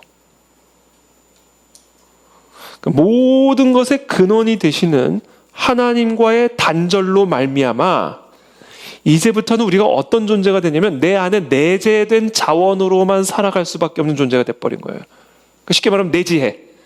하나님의 지혜가 아니라 내 지혜. 하나님의 능력이 아니라 내 능력. 내 안에 내재된 자원으로만 살아갈 수밖에 없는 내 안에 갇힌 존재가 돼버린 거예요.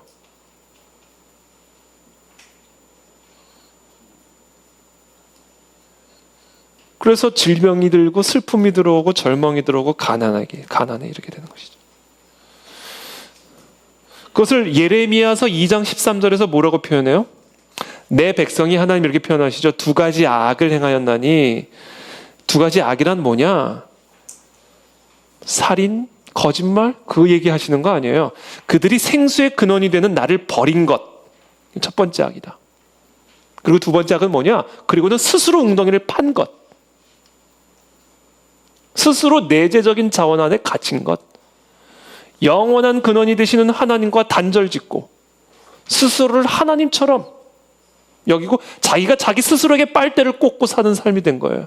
그 빨대에서 뭐가 나오겠어요? 그 빨대를 하나님이, 좀 표현이 조금 그렇긴 한데 이해를 돕기 위해서 빨대를 하나님에게 꽂고 살아야 거기서부터 생수가 흘러나오는데 그 빨대를 하나님에게서 뽑아가지고 자기에게 꼽은 거예요. 그 자기 안에서 뭐가 나오겠어요? 나오다가 말죠. 그게 내 백성이 내 앞에서 행한 악이다. 이게 악. 그게 원죄입니다. 그래서 죽게 된 거예요.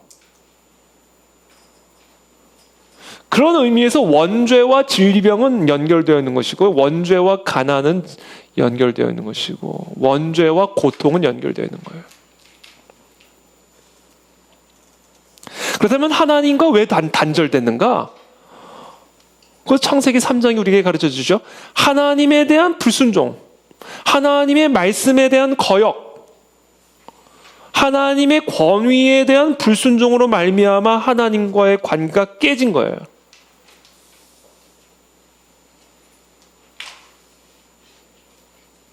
그 결과 인간이 사망의 상태에 놓여지게 된 겁니다. 그게 로마서 3장 23절의 말씀인 거예요. 모든 사람이 죄를 범하였음에, 즉 하나님의 명령에 거역하였음에, 하나님의 권위를 인정하지 않았음에, 스스로 하나님과 같이 되었음에 하나님의 영광에 이르지 못하더니, 생명의 원천에 이르지 못하더니, 풍요의 원천에 이르지 못하더니, 기쁨과 소망의 근원에 이르지 못하더니 로마서 6장 23절의 말씀대로 결국 사망의 상태가 된 것이다. 그것을 예레미야서 2장 13절에서 그와 같이 비유적으로 표현하시는 것이죠. 터진 웅덩이.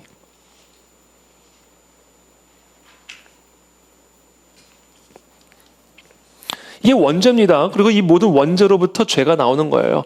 자기 안에 내재적인 자원으로만 살려다 보니까 윤리적인 범죄를 지을 수밖에 없죠. 윤리적인 범죄를. 내 것으로만 살 수 없으니까 남의 것 뺏기 시작하는 거고, 내 지혜로 안 되니까 막 거짓말 하는 거고, 이러는 거죠. 그래서 여기서 여러분들이 꼭 이해하고 또 가르쳐 주셔야 될 게 원죄와 죄의 차이. 원죄는 관계적인 의미다. 하나님에 대한 불순종, 하나님의 권위에 대한 거역으로 말미암은 관계 파괴. 그 결과 스스로 내재적인 자원으로 살아야 가야 하는 터진 웅덩이가 된 상태. 그게 죄인의 상태. 그래서 터진 웅덩이로 살려니까 결국은 질병에 걸리고 고통 가운데 거하고 남의 것 뺏고 죽이고 거짓말하고, 그래서 거룩을 잃어버리게 되는 거죠. 그래서 죄는요, 관계적인 의미가 있고요. 첫 번째, 하나님과의 관계 파괴. 그리고 동시에 형벌적인 의미가 있는 겁니다. 그래서 하나님과의 관계가 깨짐으로 말미암아 메마른 터진 웅덩이가 됐으므로 사망의 상태에 이를 뿐만 아니라, 하나님을 거역하고 스스로 하나님과 같이 되어 거룩을 잃어버림으로 말미암아 거룩하신 하나님으로부터 받는 형벌.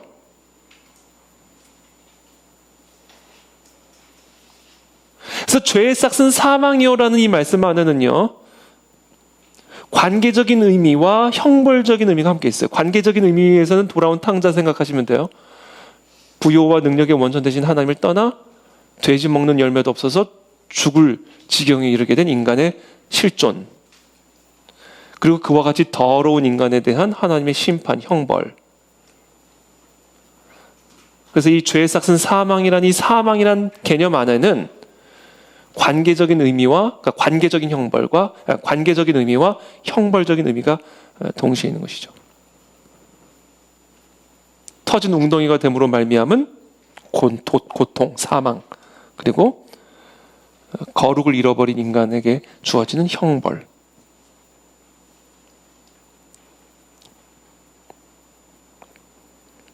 사망의 상태에 놓이게 된 것이죠.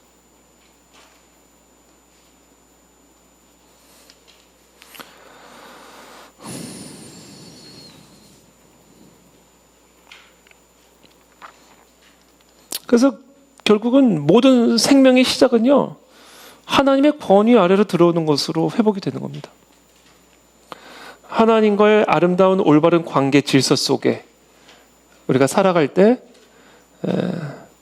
모든 문제들이 해결되어지기 시작하고 살아나기 시작하고 회복되기 시작하고 치유가 되어지기 시작하는 역사가 일어나게 되는 것이죠. 바로 이 관계의 회복과 형벌의 문제를 해결하기 위해서 하나님이 인간으로 오셔야만 했던 겁니다. 하나님과 인간의 관계를 연결시켜주는 연결고리가 되기 위해서, 그리고 동시에 인간의 그 모든 죄를 대신 대속하여 인간의 그 모든 죄값을 지불하시는 화목제물로 오시기 위해서 하나님이 인간으로 오셔야만 했다.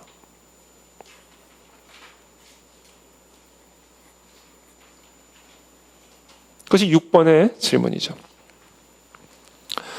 예수의 죽음은 그 당시 여느 정치범의 죽음과 별로 다를 것이 없었습니다. 그러나 예수 자신뿐 아니라 그의 제자들도 그의 죽음에 커다란 의미가 있다고 말했습니다. 그 의미를 요약해 보십시오. 자, 예수님이 십자가에서 죽으실 때 다른 정치범도 함께 죽임을 당했죠. 똑같이 십자가에서 죽임을 당했다고 해서 그 죽음이 같은 의미를 갖고 있는 것은 아니죠. 그렇다면 예수 그리스도의 그 죽음에는 어떤 의미가 있는 것인가? 그것을 마가복음 10장 45절 그리고 로마서 3장 23절 26절이 우리에게 이야기합니다. 마가복음 10장 45절 함께 읽어보겠습니다. 시작.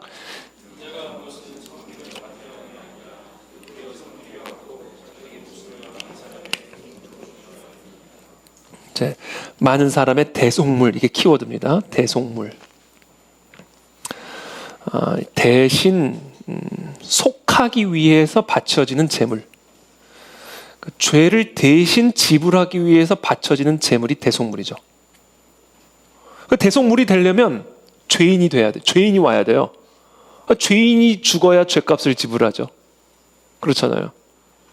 그러니까 대속물이 되기 위한 조건이 있는데 대속물이 되려면 일단 죄인이어야 돼요. 그래 죄값을 지불하죠.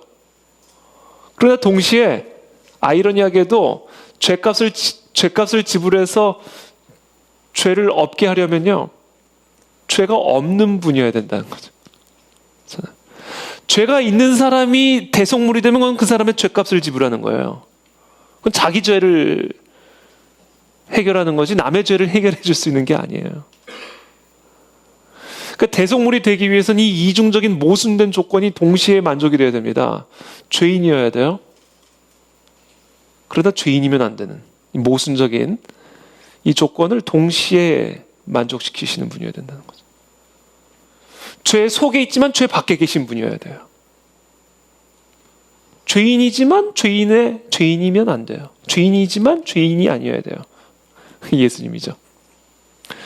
그래서 하나님이 인간으로 오셔서 죄인의 모양으로 오셔서 인간의 모든 죄를 대신하여 십자가에서 죽으심으로 말미암아 인간의 다른 모든 죄들을 대속하시는 대속물이 되실 수 있었던 것이죠. 그래서 로마서 3장 23절의 말씀을 이렇게 얘기합니다. 모든 사람이 죄를 범하였음에 하나님의 영광에 이르지 못하더니 그리스도 예수 안에는 속량으로 말미암아 하나님의 은혜로 값없이 의롭다 하심을 얻은 자 되었느니라. 이 예수를 하나님이 그의 피로써 믿음으로 말미암는 화목제물로 세우셨으니 이는 하나님께서 길이 참으시는 중에 전에 지은 죄를 간과하심으로 자기의 의로우심을 나타내려 하심이니 곧 이때 자기의 의로움을 나타내사 자기도 의로우시며 또한 예수 믿는 자를 의롭다 하려 하심이라. 화목제물, 속량 이런 개념을 쓰는 거죠. 우리의 죄를 대속하시기 위해서는 죄 없으신 분이 우리의 죄를 위해서 피를 흘리셔야만 우리의 죄값을 대신 지불하게 되는 거예요. 죄인이 피를 흘리면 자기 죄값 지불하는 겁니다. 우리의 죄값을 지불하기 위해서는 죄 없으신 분이 우리를 대신하여 죄를 지불하셔야 돼요. 이게 대속물의 조건이에요. 그런데 동시에 대속물이 되기 위해서는 죄인의 모양으로 오셔야 된다는 것이죠. 그래서 예수님은 죄인의 모양으로 이 땅에 오시는 화목제물이었고 대속물이었다. 그래서 내가 길이요 진리요 생명이니 나로 말미암지 않고는 아버지께로 올 자가 없느니라. 바로 예수 그리스도의 이와 같은 대속, 속량, 화목 제물의 사역을 통해서 인간은 인간은 하나님께로 나가는 데 있어서 방해가 되었던 죄 사함을 받았고, 그래서 하나님과 인간의 관계가 회복이 되었고, 그래서 아버지의 영광에 이르는 자가 되었다. 그것을 골로새서 1장 13절에서 이렇게 표현하죠. 그가 우리를 흑암의 권세에서 건져내사 그의 사랑의 아들의 나라로 옮기셨으니 그 아들 안에서 우리가 속량 곧 죄 사함을 얻었도다. 하나님과 인간의 관계가 죄로 말미암아 파괴되었는데 예수 그리스도께서 모든 인간의 죄를 대신하여 대속함으로 말미암아 죄 사함을 얻었고, 그래서 비로소 예수 그리스도를 믿음으로 하나님에게 이를 수 있는 하나님의 자녀가 되는 권세를 얻게 되었다. 그래서 우리는 이제 흑암과 사망의 권세에서부터 벗어나 그의 사랑의 아들의 나라로 옮겨져서 생명의 원천, 능력의 원천, 부요의 원천, 소망의 원천이 되시는 하나님과의 관계 속에서 살아갈 수 있는 하나님의 자녀가 되었다. 그래서 예수 그리스도를 영접하는 자들마다 개인의 삶이 회복이 될 뿐만 아니라 사회가 회복이 되기 시작합니다. 가정이 살아나기 시작합니다. 하나님과 개인의 올바른 관계 회복을 통해서 그 개인이 살아날 뿐만 아니라 가정이 살아나고 사회가 살아나고 나라가 살아나기 시작한다. 이사야서 60장 22절에 그 작은 자가 천을 이루겠고 그 약한 자가 강국을 이룰 것이라 때가 되면 나 여호와가 속히 이루리라. 모든 문제의 원인은 원죄에 있다고 말씀드렸어요. 하나님과 인간의 관계가 단절되고 파괴된 것.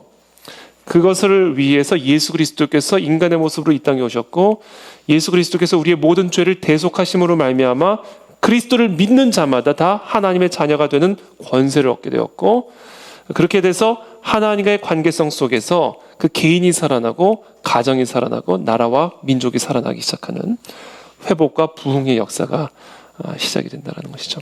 그래서 이번 과에서 여러분들이 핵심적으로 이해하고 또 가르쳐줘야 될 핵심적인 것은 예수 그리스도의 십자가로 말미암은 죄 사함의 역사, 대속의 은혜, 속량의 은혜를 정확하게 가르쳐 주셔야 됩니다. 이것이 바로 두 번째 만남에서 우리가 동반자에게 반드시 가르쳐 줘야 될 핵심적인 메시지죠. 대속의 은혜. 죄가 무엇이고 원죄가 무엇이며 그 원죄와 죄의 해결을 위해서 예수 그리스도께서 이 땅에 오셔서 행하신 일이 무엇인지를 정확하게 설명해 주는 것이 이번 과의 핵심이고요. 이 김세윤 박사님이 쓰신 이 구원이란 무엇인가, 우리 필독서죠. 이 구원이란 무엇인가 아주 짧은 책인데요. 이 책이 여러분들이 아마 오늘 제가 설명드린 이 내용을 조금 더 정확하게 이해하는 데 아마 큰 도움이 되실 겁니다. 이 책은 이렇게 시작해요. 구원이란 모든 악과 고난에서 해방되는 것을 의미한다. 모든 악과 고난의 원천은 뭐예요? 하나님과의 관계 파괴라고 말씀드렸어요. 이게 원죄다라고 말씀드렸습니다. 그 원죄로부터 인간을 구원하시기 위해서 예수님이 이 땅에 오셨어요. 바로 그것이 예수 그리스도의 십자가의 대속의 은혜로 말미암아 이루어진 일임을 정확하게 가르쳐 주셔야 됩니다. 그래서 이 두 번째 만남에서는 여러분들이 좀 간증을 하셔도 좋아요. 여러분들이 예수님을 믿기 이전과 믿은 이후에 어떤 삶의 변화가 일어났는지. 10번 질문이죠. 10번 질문. 내가 예수 그리스도를 영접하기 전후에 어떤 삶의 변화가 일어났고 가정의 변화가 일어났고, 이 변화, 그 변화를 여러분들이 좀 간증할 수 있는 그런 시간들을 조금 구체적으로 가지면 좋을 것 같습니다. 네, 지금까지 혹시 질문 있으세요? 혹시 질문이나 혹시 나누고 싶은 이야기나? 네. 이사야서 60장 22절인 것 같은데요. 네. 그 작은 자가 천을 이루겠고 그 약한 자가 강국을 이룰 것이라. 이게 한 개인이 복음을 받아들였을 때 그 한 작은 자가 천으로 이어지고 그 약한 자가 강국으로 이어진다. 한 사람이 예수 그리스도를 영접하는 일이 그건 어마어마한 나라가 바뀌는 일이고 한 가문이 바뀌는 일이다. 라는 사실이죠. 그래서 이 원죄, 모든 문제의 근원은 원죄, 모든 문제 해결의 시작은 예수 그리스도의 대속의 은혜라는 사실. 이것이 이 두 번째 단원의 핵심이고, 그것을 경험한 우리들의 간증을 나눌 수 있으면 좋을 것 같습니다.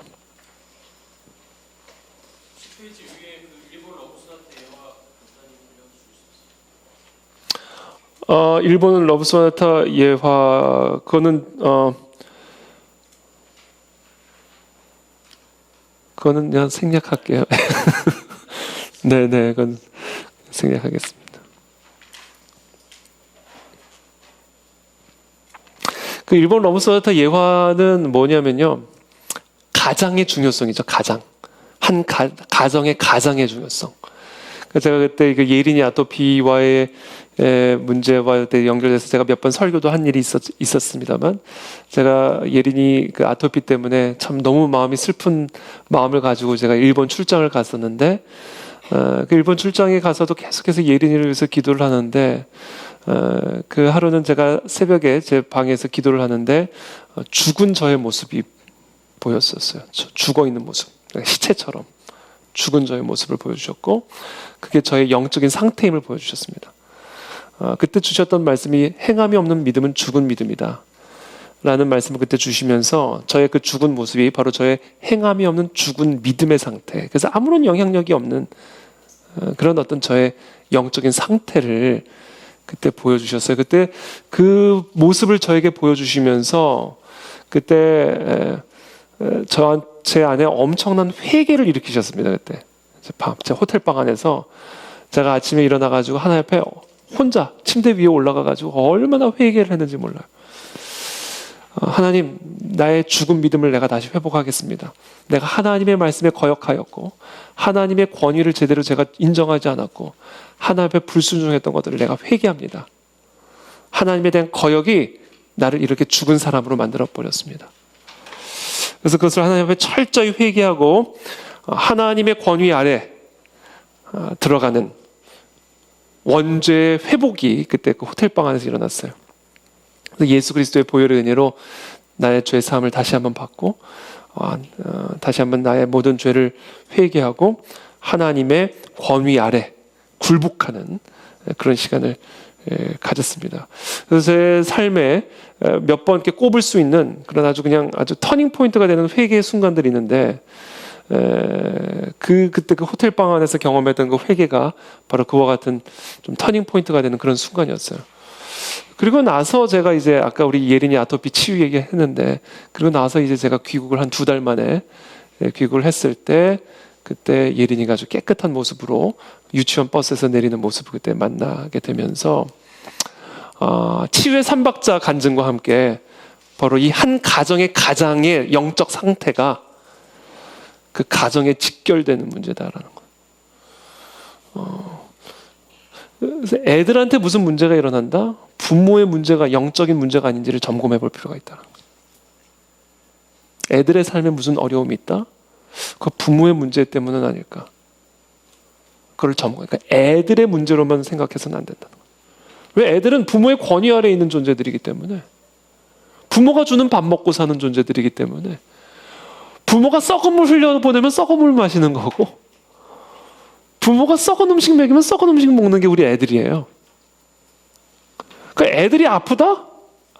비유적인 의미로. 그러니까 애들이 아프다? 썩은 물이 지금 흘러나가고 있다는 얘기거든요. 지금 부모가 썩은 물 공급하고 있다는 얘기거든요. 제가 그걸 경험한 거예요. 생명이 지금 예린이의 그 피부에게 흘러가지 못하고 있는 이유는 지금 부모로부터 썩은 물이 흘러 들어가니까 피부가 낫질 않는구나. 그 생각을 그때 제가 하게 된 거예요.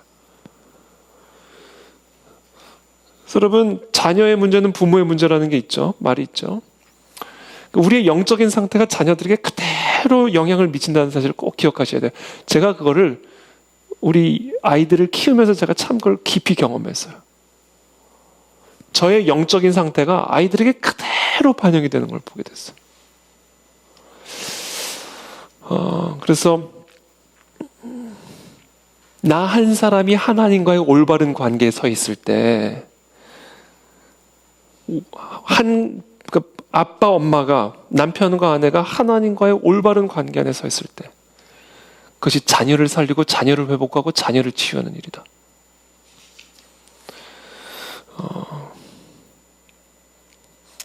그래서 모든 문제의 근원은 하나님과의 단절된 관계에 있는 것이고 모든 문제의 해결은 하나님과의 회복된 관계에 있다.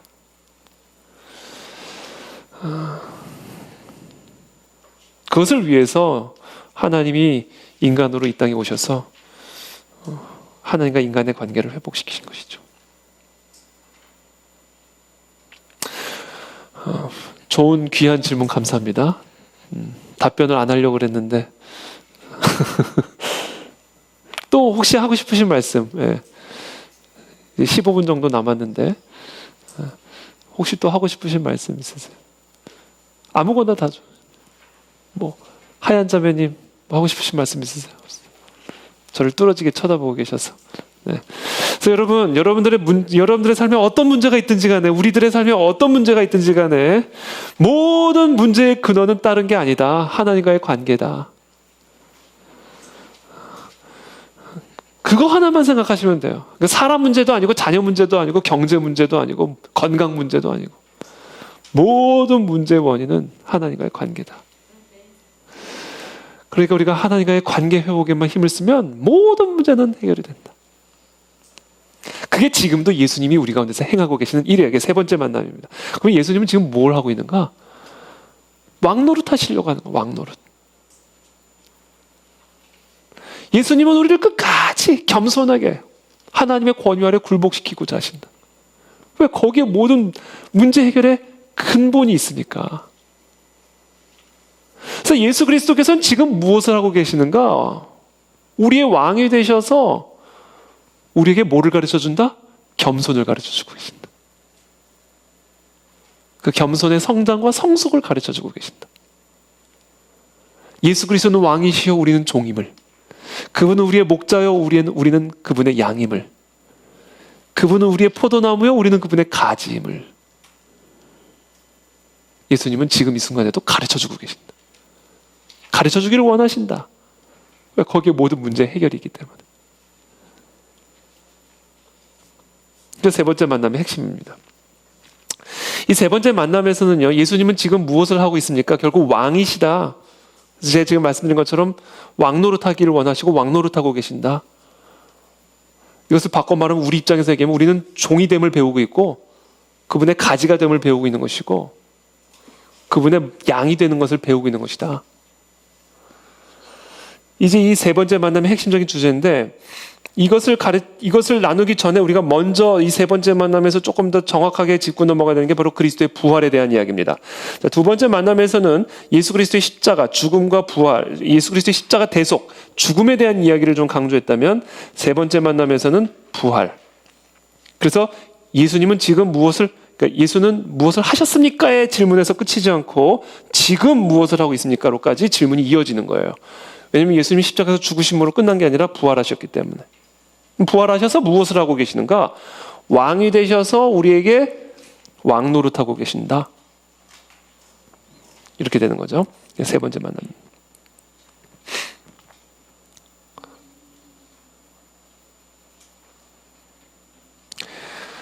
1번 질문입니다. 예수는 자기가 죽은 후에 어떤 일이 일어날 것이라 말했습니까? 이때로부터 예수 그리스도께서 자기가 예루살렘에 올라가 장로들과 대제사장들과 서기관들에게 많은 고난을 받고 죽임을 당하고 제3일에 살아나야 할 것을 제자들에게 비로소 나타내시니. 죽기 전에 살아날 것을 예언하셨어요. 그리고 실제로 살아나셨죠? 2번 질문입니다. 성경은 예수가 자신이 예언했던 대로 다시 살아났다고 전하고 있습니다. 부활한 예수를 어떤 사람들이 보았습니까? 부활의 증거가 있는가? 고린도전서 15장 3절의 말씀입니다. 내가 받은 것을 먼저 너희에게 전하였노니 이는 성경대로 말씀대로 그리스도께서 우리 죄를 위하여 죽으시고 장사 지낸 바 되셨다가 성경대로 사흘 만에 다시 살아나사 게바에게 보이시고, 베드로입니다. 후에 12제자에게와 그 후에 500여 형제에게 일시에 보이셨나니 그 중에 지금까지 대다수는 살아있고, 지금 사도 바울이 고린도 교회에게 편지를 보내는 그 순간에도 대다수가 살아있었어요. 어떤 사람은 잠들었으며 그 후에 야고보에게 보이셨으며 그 후에 모든 사도에게와 맨 나중에 만삭되지 못하여 난 자 같은 내게도 보이셨느니라. 부활이 역사적 사실이었다라는 거예요. 진짜 살아나셨다는 거예요.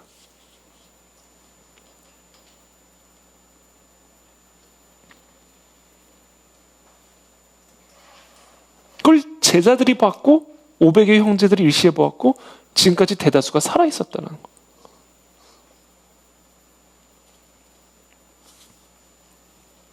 3번 질문입니다. 부활 후 예수는 제자들에게 자신이 어떤 존재라고 선언했으며 사도 바울은 부활한 예수가 어떤 분이라고 선언했습니까? 자, 정말 살아났다는 얘기는 무슨 얘기예요? 이건 하나님이란 얘기죠. 하늘과 땅의 모든 권세를 가지신 분이란 얘기시죠. 죽음을 이기신 분이란 이야기는 하나님이시여 하늘과 땅의 모든 권세를 가지신 분이심을 의미하는 겁니다. 그래서 그리스도께서 부활하시자마자 하신 말씀이 제자들에게 하늘과 땅의 모든 권세를 내게 주셨으니, 로마서 1장 3절 그의 아들에 관하여 말하면 육신으로는 다윗의 혈통에서 나셨고 성결의 영으로는 죽은 자들 가운데서 부활하사 능력으로 하나님의 아들로 선포되셨으니, 단순히 말로가 아니라 능력으로 하나님의 아들로 선포되셨으니 곧 우리 주 예수 그리스도시니라. 자, 그리스도의 육체적인 부활은 제자들로 하여금 예수님께서 공생의 기간 동안 하셨던 모든 말씀, 가르침, 예수는 그리스도시요 살아계신 하나님의 아들이라는 사실을 정확히 알게 했어요. 정말로 이제는 깨달은 거예요. 부활을 통해서. 그래서 그들도 예수님처럼 죽은 자 가운데서 다시 부활하게 될 것이고 자신들에게 영원한 생명이 주어졌음을 진정으로 깨닫게 된 겁니다. 그래서 그들은 3일 만에 다른 사람으로 변해요. 3일 만에. 3일 전에 배반하고 도망갔던 제자들이요, 3일 만에 바뀝니다. 도대체 3일 동안에 무슨 일이 일어난 것일까? 그러니까 이 부활의 증거, 제가 오늘 이 필독서로는 정하지는 않았지만 리스트로벨이라고 있어요. 리스트로벨. 윌로우 크릭 교회에서 이제 복음 접하고 변화돼가지고 목사님 된 분인데, 리스트로벨 이분은 시카고 트리뷴지의 기자였고요. 예일대 출신의 변호사입니다. 그래서 이분이 기자 정신으로, 법조인 정신으로 예수님이 진짜 살아계신 하나님의 아들인지 부활의 증거를 취재를 하기 시작해요. 고고학적인 증거부터 다 해가지고. 그래가지고 그분이 책을 쓰셨는데 다양한 책들이 있어요. 예수는 역사다. 또 부활은 역사다. 그러니까 제가 지금 책 제목은 정확하게 기억이 안 나는데 그냥 구글에 리 스트로벨 치시면 그분 쓰신 책 쭉 나옵니다. 리 스트로벨. 예수는 역사다. 부활의 증거, 이런 하여튼 다양한 책들이 있습니다.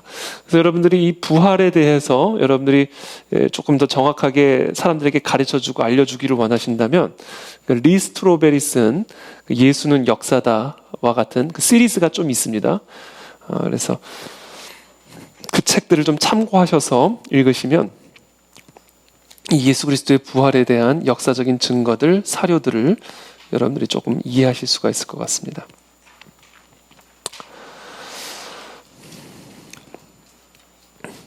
그래서 이 예수 그리스도의 부활의 가장 핵심적인 역사적인 증거 중에 하나가, 물론 실존하는 인물들이 목격한 사람들이 실존하고 있었다는 거예요. 그 당시. 바울이 이렇게 부활을 강조하고 주장하던 당시 실제로 부활을 목격한 사람들이 실존하고 있었다는 사실이었고요. 또 다른 가장 핵심적인 증거 중에 하나는 이 제자들의 급진적인 변화, 급격한 변화.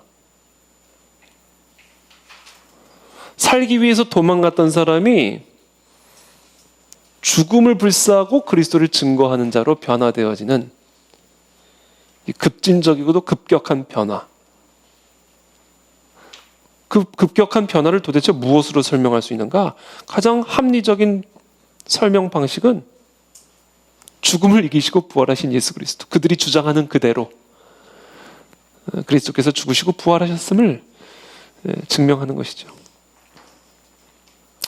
자, 그렇다면 이 예수 그리스도의 부활은 과연 어떤 의미를 지니고 있는가? 7번 질문이죠.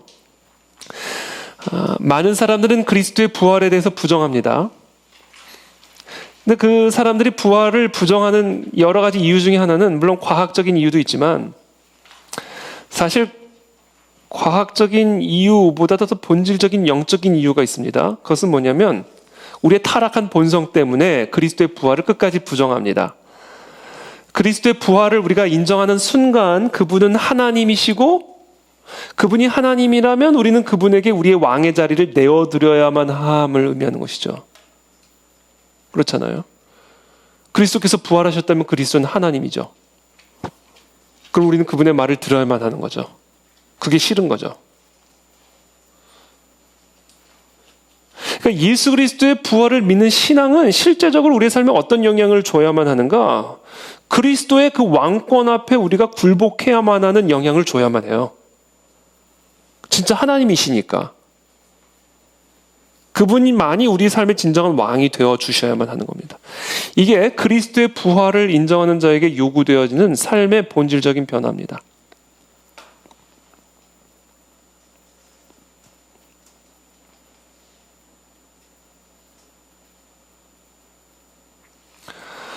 그래서 이 제자들은 부활을 경험하고 부활하신 예수 그리스도를 목격한 이후에 정말 예수 그리스도께서 그 사람들의 제자들의 왕이 되어 주셔서 부활하신 예수 그리스도 그 진리를 그 복음을 증거하는 일에 생명을 아끼지 아니하고 달려나가기 시작합니다. 이와 같은 삶의 변화가 우리 안에 있는가를 점검해야 되는 거예요. 이 세 번째 단원에서는. 예수는 지금 무엇을 하고 있습니까? 라는 것은 이 질문은요. 일단 예수님의 부활을 전제로 하고 있는 것이죠. 자, 부활은 무엇을 의미하는가? 예수 그리스도는 하나님임을 의미하는 것이고 만왕의 왕이심을 의미하는 것이다. 예수님이 말씀하신 대로 하늘과 땅의 모든 권세를 가지신 하나님의 아들임을 입증하는 사건이 예수 그리스도의 부활이다. 그렇다면 그 예수 그리스도의 부활은 우리의 삶에 어떤 구체적인 영향을 미쳐야 되는가? 그분이 진짜 우리의 왕이 되셔야만 한다. 예수 그리스도는 만왕의 왕이시다. 모든 하늘과 땅의 모든 권세를 가지신 하나님의 아들이다. 그렇다면 우리의 반응은 무엇이 되어야 되는가? 그리스도의 부활을 받아들이는 우리들의 삶의 반응은 무엇인가? 경배다, 믿음이다, 순종이다 라는 것이죠. 그분에게 우리의 삶의 왕의 자리를 내어드려야 된다. 그렇게 변화된 사람들이 예수 그리스도는 누구신가를 전파하기 시작하면서 세상이 뒤집히기 시작한 거예요. 생명을 걸고 예수 그리스도의 복음을 증거하면서. 그렇게 변화된 제자들, 예수 그리스도만을 자신의 왕으로 모시는 그와 같은 삶의 변화를 경험한 제자들이 진정한 그리스도의 증인이 되어서 복음을 들고 땅끝까지 나아가 자기가 경험한 예수 그리스도, 자기에게 우리들 가운데 일어난 사실을 증거함으로 말미암아 사람들이 뒤집히고 세상이 뒤집히기 시작했다 라는 겁니다.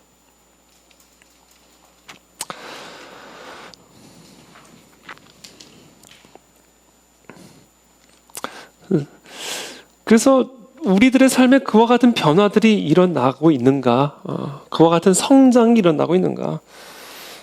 정말 예수는 그리스도시요 살아계신 하나님의 아들이심을 믿는 그 믿음이라고 하는 것은 내 삶에 그리스도의 왕권이 얼마나 강력하게 성장하고 있는가?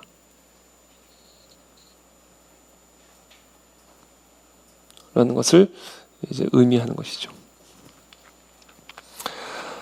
그러므로 기독교의 본질이란, 이제 정리하면 기독교의 본질이란 그렇게 변화된 한 개인이 부활하신 예수 그리스도와의 만남을 통하여 예수 그리스도를 자신의 왕으로 모시는 종들이, 예수 그리스도를 자신의 유일한 목자로 삼은 양들이 그리스도가 누구신가에 대해서 전함으로 말미암아 시작된 것이 기독교고, 그것으로 말미암아 시작된 것이 교회고, 그것으로 말미암아 세상을 뒤집어 놓은 것이 복음의 본질이다 하는 겁니다.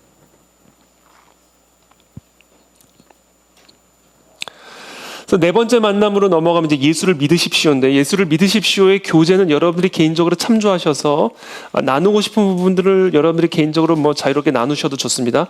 그래서 제가 여기서 짚고 넘어가고 싶은 부분은 이거예요. 결국 예수를 믿으라는 얘기는, 부활하신 예수 그리스도를 믿으라는 얘기는 부활하신 예수 그리스도의 왕권을 받아들이라는 이야기예요. 당신이 당신의 삶의 왕 노릇하는 것을 그만두라는 이야기입니다. 당신이 당신의 삶의 목자 노릇하는 것을 그만두라는 이야기예요. 왜? 예수님은 하나님이시니까. 그것을 부활로써 입증하셨으니까. 부활하신 예수 그리스도를 믿어야 된다는 거예요. 그것이 우리 중에 이루어졌던 사실이요, 우리 중에 이루어진 사실이니까. 예수는 그리스도시요 살아계신 하나님임을 부활로서 입증했고, 내가 그 부활하신 그리스도의 인격적인 만남을 통해서 내가 그것을 알기 때문에 당신도 그 예수 그리스도를 믿어야 된다는 얘기입니다. 부활하신 그리스도를 영접해야 된다는 얘기입니다. 그 얘기는 뭐예요? 당신이 당신의 왕노릇을 그만두고 예수 그리스도에게 그 모든 왕권을 이양해야 된다는 것을 의미하는 거예요. 수고하고 무거운 짐진 자들아 다 내게로 오라, 내가 너희를 쉬게 하리라. 모든 왕권, 모든 주도권을 예수 그리스도에게 이양하고 그분에게 순종하는 삶, 그분을 따라가는 삶, 그분만을 경배하는 삶 을 시작하라 하는 거예요. 그게 예수를 믿으십시오의 의미입니다. 그래서 이제 이것을 제가 크게 간략하게 네 가지로 정리를 했는데, 여러분들 이거 자세한 건 나중에 그냥 읽어보시면 됩니다. 먼저 기독교는 사건이라는 사실을 믿어야 됩니다. 예수 그리스도는 누구신가에 관한 사건이라는 사실을 인정해야 된다는 거예요. 그 사실을 어떻게 입증하셨는가? 그리스도의 죽음과 부활을 통하여 입증하셨다. 기독교는 예수의 죽음과 부활을 통하여 예수는 누구신가? 예수는 그리스도시요 살아계신 하나님의 아들이심을 입증한 역사적인 사실이다. 우리의 믿음은 바로 이 사실에 기초하고 있는 것이다. 자, 두 번째, 기독교는 뭐냐? 그 사건을 전하는 소식이다. 이 사건을 경험한 제자들이 순식간에 변화되어져 가지고 이 사건을 들고 예루살렘과 사마리아와 땅끝까지 이르러 증언하는 증인이 되었다. 그러므로 기독교는 그냥 사건이 아니다. 그냥 사건으로 끝난 게 아니다. 기독교는 소식이 되었다. 그래서 왜? 이 사건의 본질이 너무나 기가 막힌 사건이기 때문에. 하나님이 우리 가운데 오셨음을, 생명의 근원, 능력의 원천, 소망의 근원이 되시는 하나님이 우리 가운데 오셨고 우리가 하나님에게로 갈 수 있는 길이 열렸음을 가르쳐주는 사건이기 때문에 이 사건은 소식이 됐어요. 그래서 소식, 뉴스가 됐다는 얘기입니다.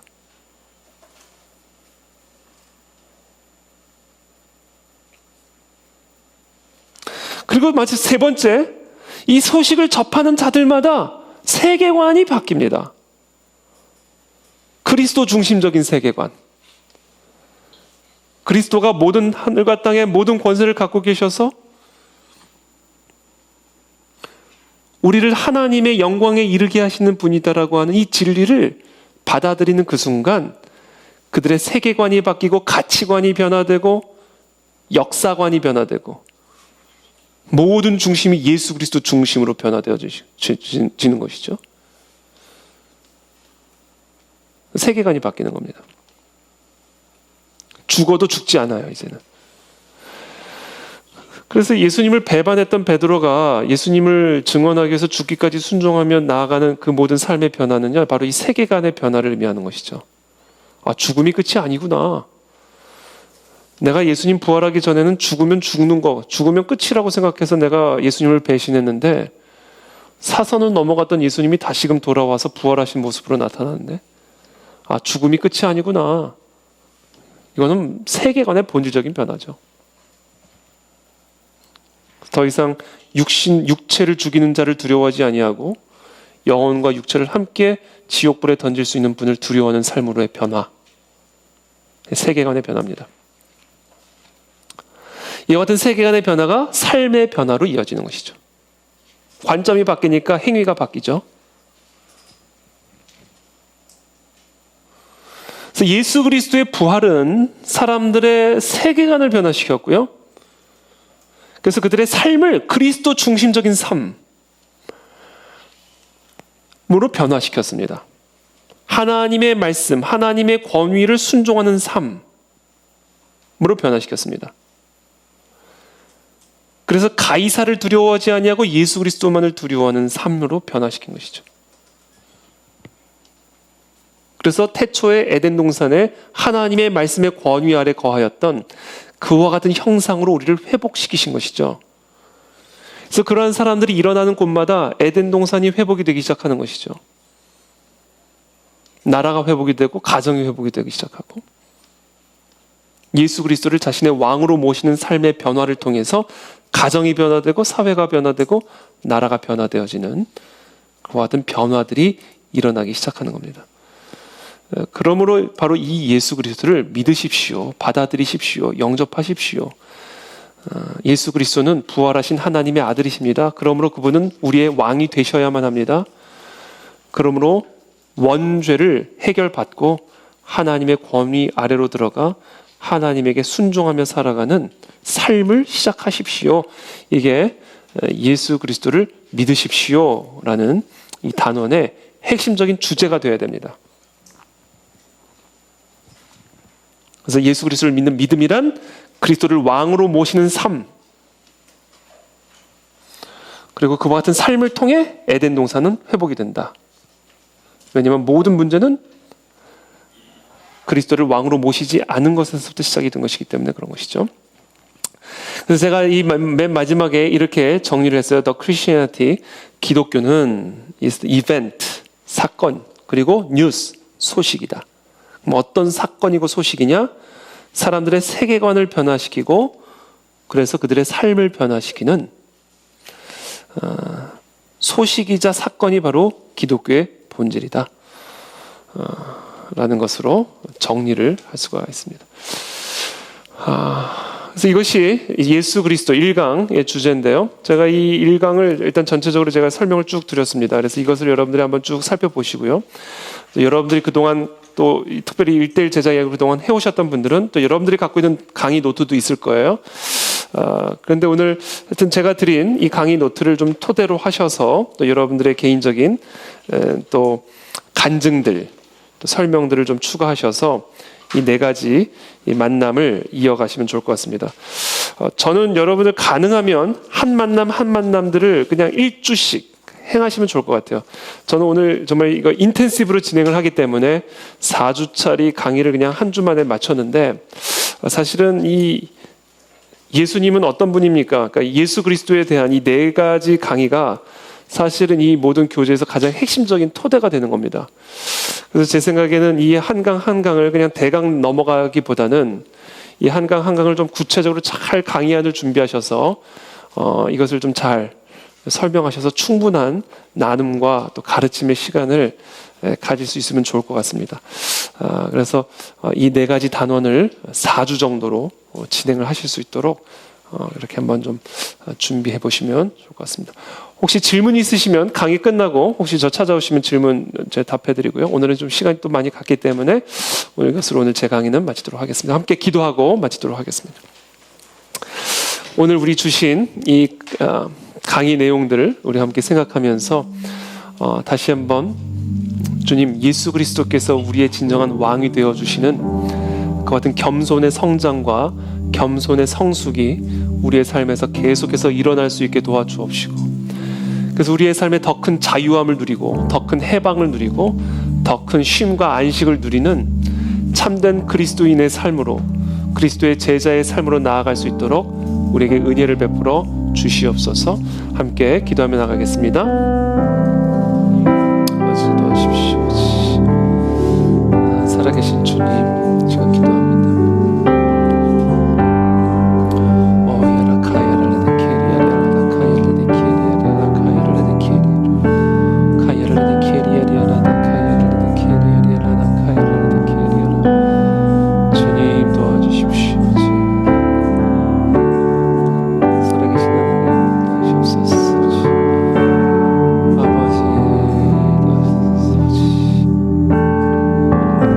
아버지 도와주소서. 아버지 도와주소서. 아버지 도와주소서. 오전히 도와주소서.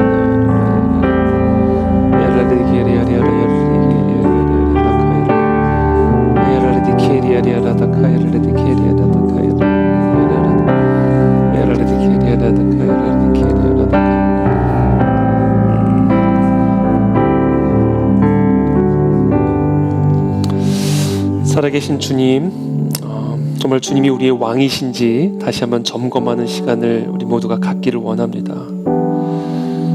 여전히 내가 내 삶의 주인은 아닌지, 여전히 내 삶의 왕이 내가 아닌지, 우리의 삶의 모든 영역 속에서 그것을 다시 한번 깨닫고 점검할 수 있는 시간과 계기들을 허락하여 주시기를 원합니다. 그래서 다시 한번 우리의 삶의 왕권을 주님 앞에 온전히 내려놓고 겸손을 배우는, 또 겸손의 성장과 성숙이 일어나는 우리 모두의 삶이 되어지도록 우리를 이끌어가 주시고 우리를 연단하여 주시기를 원합니다. 그리스도께서 지혜와 기가 성장함으로 하나님과 사람 보기에 사랑스러워져 갔듯이 우리의 삶에도 그와 같은 겸손의 성장과 성숙이 일어나게 도와주시어서 내 안에 사는 이 더 이상 내가 아니라 오직 그리스도만이 되어지는 그런 삶으로의 성장이 이루어질 수 있도록 우리 모두를 도와주시고 우리 모두에게 힘을 더하여 주시옵소서. 하나님, 우리 모든 우리 이제 양육자분들 한 분 한 분을 축복하여 주시고 동반자들과 예수 그리스도는 누구신가에 대해서 우리가 함께 나눌 때에 내가 만난 예수 그리스도를 나눌 수 있게 도와주십시오. 내가 경험하고 내가 목격한 예수 그리스도를 나눌 수 있게 도와주십시오. 내 삶에 일어난 그 복음의 변화, 내 삶에 일어난 삶의 본질적인 근본적인 변화를 나눌 수 있는 하나님 그런 살아있는 간증들, 그런 살아있는 나눔들이 풍성할 수 있도록 우리 모두에게 은혜를 베풀어 주시옵소서. 그렇게 우리를 세워가 주시고 또 그렇게 제자 삼는 그런 제자로 세워지기를 소원한 우리 모두에게 함께해 주실 것을 믿으며 예수 그리스도 이름으로 감사드리며 기도합니다. 아멘.